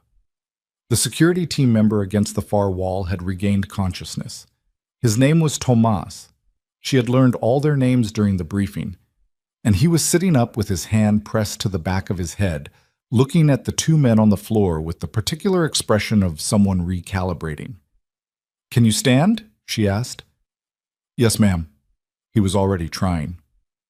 Slowly, she crossed to him and offered her arm, and he took it, not because he was weak, but because he was smart enough to accept help. She got him to a chair. "Stay there. There are people outside." "Mr. Moretti." "He's outside. He's upright." She looked at him steadily. "You're going to be all right." She went to find Dante. Outside, the driveway had become something that looked like a staging area. 4 vehicles she didn't recognize. 8 men, maybe 10, she counted quickly, moving with the coordinated efficiency of people who had protocols for this. Nico was near the front gate talking to a man she'd never seen, and the conversation was rapid and low, and she didn't try to listen to it. Dante was standing at the edge of the light, apart from the activity. Someone had pressed a cloth against his eyebrow, and he was holding it there himself now, pressure applied with the automatic efficiency of a man who had done this before. He was watching his driveway get managed by Nico's people, and his face was the controlled processing face she had learned. The one that meant he was taking inventory of everything that had happened and calculating what it cost. She walked to him. He heard her coming and turned before she reached him, and his eyes went over her the way they had inside. checking, assessing, the specific quality of attention that was looking for damage. "Shoulder," he said. "It's fine." "You said that inside." "It's still fine." She stopped beside him, close, not quite touching. "Tomas is conscious. He's inside sitting down. He'll need a doctor." "Already called." She looked at the driveway, at the controlled, organized motion of it. "Nico's people work fast." "Nico's people are Ferraro's people," Dante said. A pause. "You were right, as it turns out. Nico did call. He called the moment the power cut happened." He lowered the cloth from his eyebrow, checked it, pressed it back. Ferraro had already decided, before any of this. He'd decided during the meeting this afternoon. He needed to see what happened tonight to confirm it. Confirm what? That Marco was willing to go this far. His voice was flat. "Ferraro has rules. He'll bend most of them, but there are two he doesn't touch. You don't move against a sitting leader without authorization, and you don't bring violence into a domestic space." He looked at the house behind them. "Marco broke both tonight." "Where is Marco now?" "Nico's people picked him up 40 minutes ago." A pause. "He won't be a problem." She understood what that meant and didn't ask him to be more specific. Some things she was still learning to hold without flinching, and the knowing was enough. "Ferraro wants to meet again," Dante said. "Tomorrow morning, early." "With me?" "With both of us." He looked at her. He was specific about that. She nodded. They stood for a moment in the noise and motion of everything being handled, and she was aware of the specific quality of standing next to him, the solidity of it, physical and otherwise. And she was aware that she was tired in a way that went past the physical and into something structural. The kind of tired that meant you had used yourself fully and would need time to fill back up. "Amelia." His voice had changed, gone from operational to something that didn't have armor in it. "What you did tonight, in that room, coming down those stairs when you heard the shot, don't. I need to say it." "Then say it quickly," she said, "because I'm about to fall asleep standing up and I'd like to do it somewhere horizontal." Something crossed his face, the complicated thing. She was starting to understand it better. It was what happened when he felt something he hadn't budgeted for. "You scared me more than anything that has happened in this house tonight, and a great deal happened tonight. I know. I need you to understand that if something had—" He stopped. The professional flatness had completely left his voice, which was a thing she had never heard before in 5 years plus weeks. "I don't have language for what that would have been." She looked at him, at the blood tracking down to his jaw again because he'd lowered the cloth. She reached up and took it from his hand and pressed it back against the cut herself, and he went very still. "I know," she said again, quietly this time. "I was scared too. I did it anyway." "Why?" "Because you were in there." She held his gaze. "I already told you why." He looked at her with the cloth under her hand and the driveway full of noise behind them, and she felt the moment shift the way moments shifted when something that had been approaching for a long time finally arrived. "We have a lot to still work through," she said. "I know. The Reyes situation, the things you didn't tell me, I'm not—" She paused, chose words carefully. "I'm not pretending those are resolved. They're not. I know that too. But I'm here," she said. "That's what I've got for tonight." He put his free hand over hers, the one holding the cloth to his eyebrow, and just held it there. Not a gesture with intention in it, just contact, just warmth. "That's enough," he said. "That's more than enough." The doctor arrived at midnight. He was brisk and efficient, a man named Carver, who had clearly been to this house before, under similar circumstances, and had the particular professional equanimity of someone who had stopped being surprised by the wounds that arrived in the middle of the night. He stitched Dante's eyebrow. 4 stitches, Dante took them without sound, and he looked at Amelia's shoulder, which had begun to stiffen badly, and told her she had a mild separation that needed rest and ice and would ache for 2 weeks. "I don't have 2 weeks," she said. "You have the physiology you have," Dr. Carver said mildly. "Take it up with your shoulder." He left. Rosa, who had come downstairs when the cars arrived despite being told to stay up, was moving quietly through the ground floor with the specific focused energy of a woman who managed distress by cleaning. Amelia watched her for a moment and felt, unexpectedly, a rush of something that wasn't quite gratitude and wasn't quite affection, but was somewhere between both. "Rosa," she said. Rosa stopped. "Go to bed. Leave all of it. The floor in the sitting room will still be there in the morning. Go." Rosa looked at her. Then she set down the cloth in her hand and said, "Good night, Mrs. Moretti," and went upstairs with the dignity of a woman who had decided to accept the instruction. Amelia stood in the hallway alone for a moment. The house was quieting. Nico's people had cleared the driveway. The men from inside were gone, taken somewhere she didn't ask about. Tomas had been driven to a private medical facility. The house was her and Dante and Rosa, and the particular hum of a space that had been through something and was now processing it. She went upstairs. She didn't go to her room. She stopped in the hallway outside Dante's study. The light was on under the door, which meant he was in there despite the hour, which she had expected, and she knocked once and went in without waiting. He was at his desk. He had a glass of something in front of him that he hadn't touched. He looked up when she came in. "You should be sleeping," he said. "I'll sleep when I'm done." She came and sat in the chair across from his desk, not at the side of it, the way she'd sat in meetings for 5 years, but directly across, eye to eye.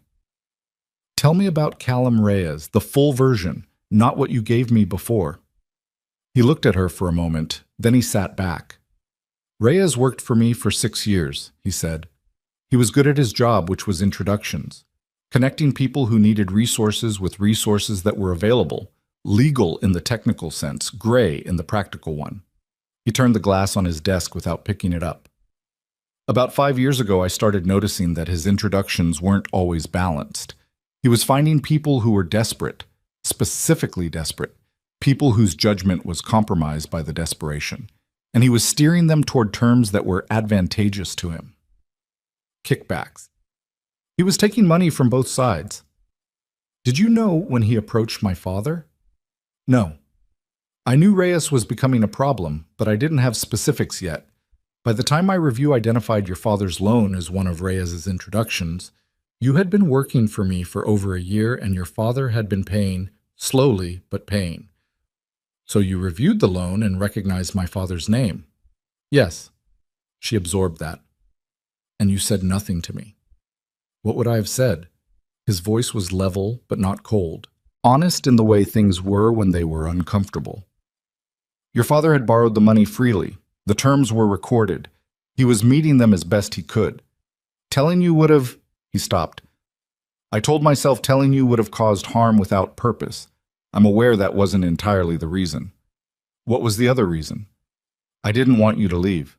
He said it without decoration, just the fact. You were already there. By that point, you were the reason I didn't find reasons to avoid my own office. I told myself I was protecting you from information that would upset you. I was also protecting myself. His eyes held hers. That was wrong.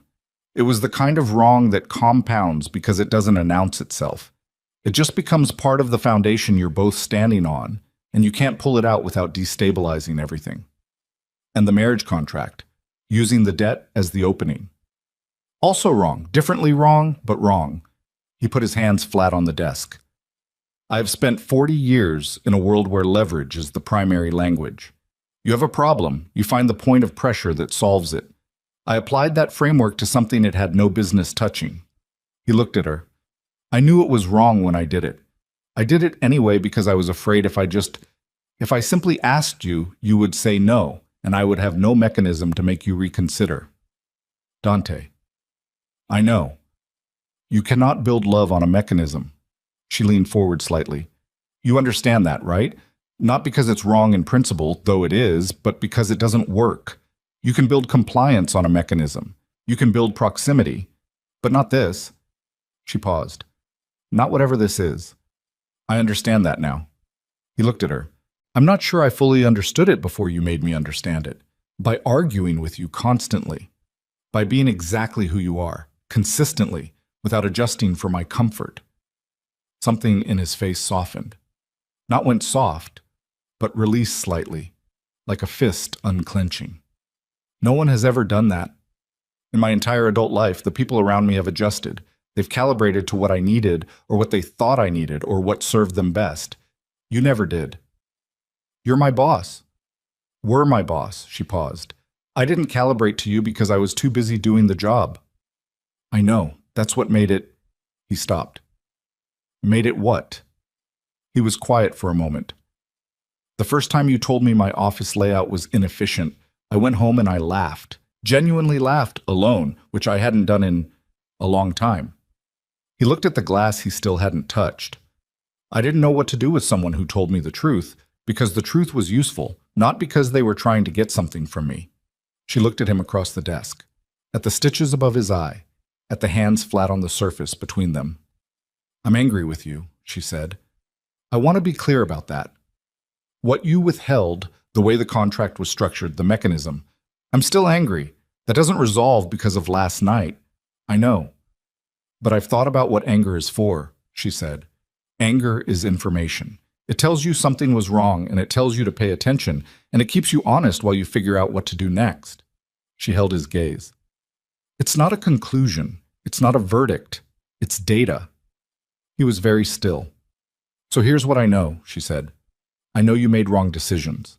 I know some of them came from a world that taught you that leverage was the only reliable currency and that you haven't fully unlearned that yet.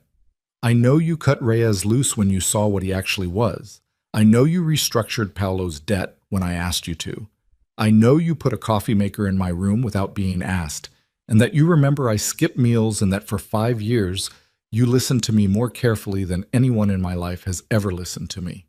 She paused. I know you walked into a burning house to reach me tonight. Not burning, he said carefully. You know what I mean. His jaw worked. I'm not saying the account is balanced, she said. I'm saying I can see the whole ledger, not just the entries that make you look bad. She looked at him steadily. That's new for me. I'm usually better at the bad entries. Amelia, his voice was rough. What are you saying? She stood up. She moved around the desk, and she stopped in front of him, and she put her hand on his face, the uninjured side, the way he had put his hand on hers outside in the driveway. Just contact, just the warmth of it. I'm saying I'm here, she said, and I'm not here because of a contract. I burned past the contract a while ago. She held his gaze. I'm here because I looked at everything, the whole of it, the bad and the real and the complicated, and I chose to be here. She paused. Don't give me a reason to unchoose it. He reached up and covered her hand with his. His eyes were closed for a moment, just a moment, the kind that contained something being felt at full volume. And then he opened them and looked at her. I won't, he said. She believed him. Not blindly. She had no capacity for blind belief and wouldn't have offered it to him as a gift even if she had. She believed him the way you believed a structure that had been tested. The things about Dante Moretti that were true had been proven under pressure. That was more than most people got. She dropped her hand. Get some sleep, she said. We have Ferraro in the morning. Amelia. She was at the door. Thank you, he said. For tonight. For... He stopped. For all of it. She looked at him over her shoulder. Don't thank me yet, she said. You still have a lot to answer for. But she was almost smiling when she said it. Chat. The Ferraro meeting lasted 45 minutes. It was, compared to what had preceded it, almost quiet. Ferraro was at the same table, the same water, the same watchful economy of a man who wasted nothing. He looked at them both when they sat down, Dante with stitches above his eye, and Amelia with her shoulder held slightly careful, and something in his face acknowledged what the night had cost without requiring it to be stated. Marco Vitelli will not be returning to any organizational function, Ferraro said. That's settled. Dante nodded. The challenge he filed is withdrawn, retroactively, which is an unusual step, but the circumstances warrant it. Ferraro's eyes moved to Amelia. He entered a domestic residence with the intention of violence. That is not something I will accommodate in any account of events. Understood, Dante said. The eastern corridor remains yours. Ferraro picked up his water glass. There will be a review in 6 months. Standard process. He looked at Amelia again, with that same quality of attention she'd felt the day before, the assessment of a man reading something he found genuinely interesting. Mrs. Moretti, what you said yesterday about policy and loyalty. Yes. I've been thinking about it since you said it. He set the glass down. You were correct. It's not a comfortable thing to be correct about at my age, after the policies I've maintained, but you were correct. A pause. I'd like to think about how that changes going forward. I'm glad to have that conversation, she said. Not today. He stood, which meant the meeting was over. In 6 months, at the review. He looked at Dante. Keep her. I intend to, Dante said. Ferraro walked out. They were in the car before Amelia said anything. He's going to be an interesting person to know, she said. He's going to be a complicated person to know. Those aren't mutually exclusive. She looked at the city moving past the window. He's going to hold you to a higher standard now, you understand that? Yes. And he's going to hold me to one too. That comment about keeping me, that wasn't a compliment, it was a notation. I know what it was. So do I. She was quiet for a moment. I'm not going to let that shape what I do, but I'm aware of it. Good. He looked at her profile. Amelia. What? When this is over, when we've gotten through the next weeks and things have settled into whatever shape they're going to settle into, I want to ask you something. She turned to look at him. Ask me now. He was quiet for a moment. The city passed around them. I want to ask you to marry me again. She held his gaze. Not as a contract, he said. Not as a resolution to anything. No debt, no mechanism, no leverage. Just, I want to ask you if you'll choose this. If you'll choose me. His voice was steady, but something underneath it was not. I know it's not the right moment. I know there's still work to do. I know you're still angry, and that's legitimate, and I'm not trying to move past that. He stopped. I wanted you to know that's coming, so you can decide what you think of it before it arrives. She looked at him for a long moment. I appreciate the notice, she said. That's not an answer. I know. She turned back to the window. I'm working on it. He said nothing more. The car moved through the city, and the silence between them was the good kind. The kind that had been earned, that didn't need to be filled. 3 months later, the garden behind the estate was unremarkable in the way that mattered most. It looked like itself, not like an event venue, not decorated into something it wasn't. Rosa had put flowers in simple arrangements at the corners of the small area they'd chosen, and the light in the late afternoon had the quality it always had in that garden, warm, slightly gold, the specific light of a day declining without drama. There were 9 people present, Nico and his wife, Dr. Carver, who had been surprised to receive the invitation and had come in a suit that was slightly too formal for the occasion and had been better for it, Rosa, who was standing very straight with her hands clasped in front of her and was not crying but was also not crying. A few others from Dante's inner circle, the ones who had been there through the various fires and had earned the right to see what came after. Clara had flown in from across the country. She was standing next to Amelia as the small gathering arranged itself, and she looked at Amelia in the dress she'd chosen herself, simple, dark blue, nothing that didn't feel like her, and said, "You're sure?" "I've been sure for a while," Amelia said. "I was just being careful about the timing. That's very you." "Yes, it is." Clara squeezed her hand once. "He's good?" Amelia looked across the garden to where Dante was standing, talking to Nico in the low, unhurried way of 2 people who had been through enough together to not need performance. He had a glass of something he wasn't drinking. He was wearing a dark jacket and no tie, which was as close as he got to casual, and there was still a faint trace of the scar above his left eye from the stitches, which had healed slightly uneven. "He's trying to be," Amelia said, "which is better than good, actually. Good is static. Trying is a practice." Clara looked at her. "That's either very wise or very practical." With me, it's usually the same thing. There was no officiant. There was no ceremony in the traditional architecture of one. What there was, Dante walking toward her across the garden in the afternoon light, and her walking toward him, and them meeting in the middle the way they'd been doing for months. Not perfectly, not without friction, but honestly, with eyes open. He looked at her the way he'd been looking at her for years, except now she let herself see it. Now she didn't manage her response to it. She stood in the garden with the people who mattered, and she let herself be looked at and looked back. "You ready?" he said. "I've been ready," she said. "You're the one who asked for notice." That got a real smile from him. Unguarded, quick, the one she'd learned was rare and therefore worth more than the performed ones. "I wanted to make sure you actually chose this. I chose this the night I signed the contract at 3 in the morning," she said. "I was just mad about the circumstances for a while." "You had every right to be." "I know." She reached up and touched the scar above his eye, briefly, just the tips of her fingers. "Don't give me new reasons." "I'll do my best. That's all I'm asking."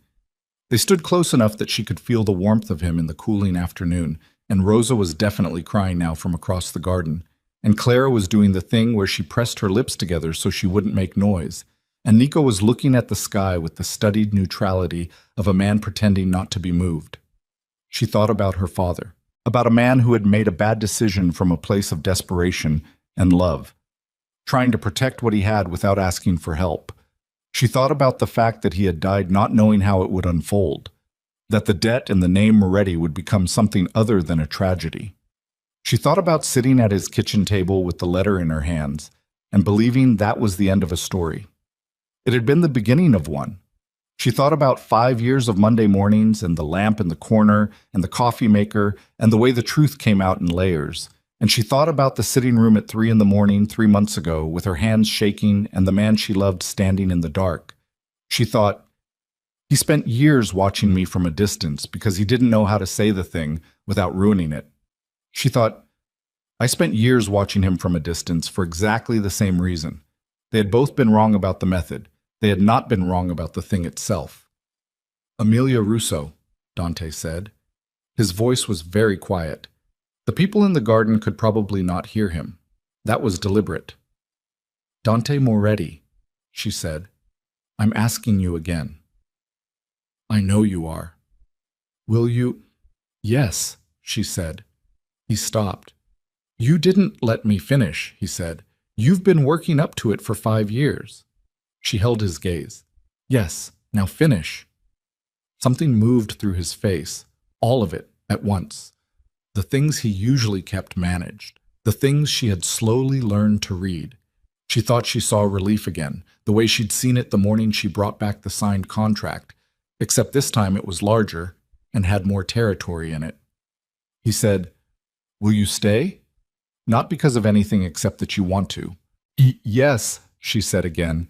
"That's why." He reached out and took her hand, not the formal way, not the careful way, just the way one person took another person's hand when they were standing next to them, and it was the obvious thing to do. She let him. She held back. Behind them, Clara laughed, and it was the real laugh, the one that meant she'd lost the fight against her own feelings. And Rosa said something under her breath that was probably in another language and was probably not suitable for public record. And Nico looked at the sky for another moment before giving up and looking at them. Dante and Amelia stood in the garden with their hands together and the afternoon light going gold around them. And it was not romantic in the movie way.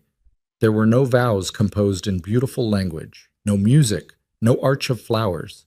It was just two people who had been honest with each other about the worst of themselves and had decided to stay anyway, which was the harder kind of love and the kind that lasted. The evening came in slowly. Rosa went to the kitchen. Clara poured something for everyone.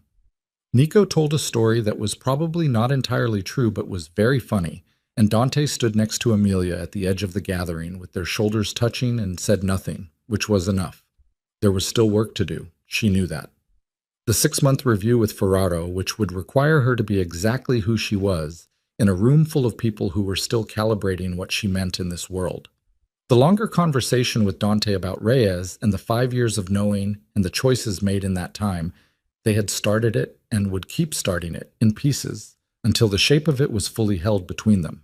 The medical center he had offered her and that she had not yet answered about, because some things needed to be decided when there was space around them and not in the middle of fires.